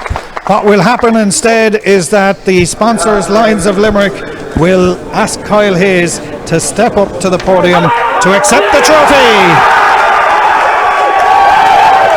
Kildimo Pallaskenery, the Premier Intermediate Champions of 2020.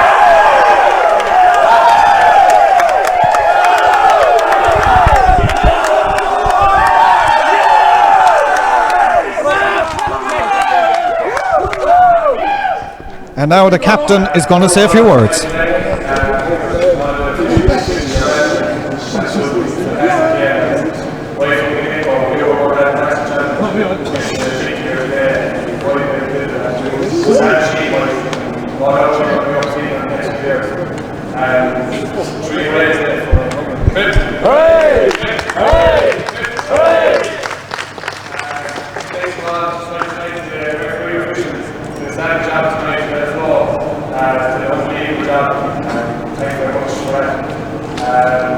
The groundsman, take one here, all officials here, groundskeeping, security and the perfect.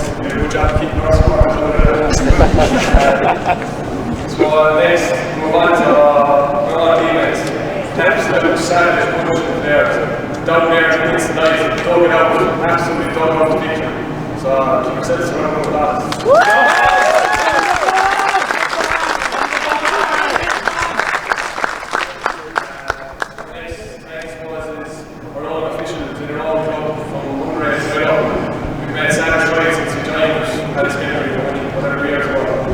Really forced to recognize the goal since we were trying to be able to be seeing in the next 5-6 years. We've come to chat, there's only one off together, it's only one there. So I'm considering that.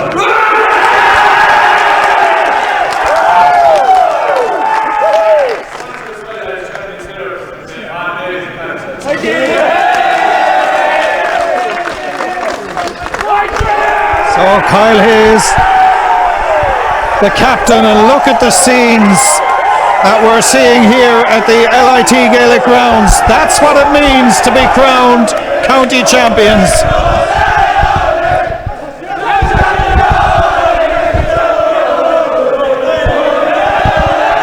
And Valerie, I suppose in moments like this we think of parents that can't be here, that are probably watching the stream wherever they're watching it.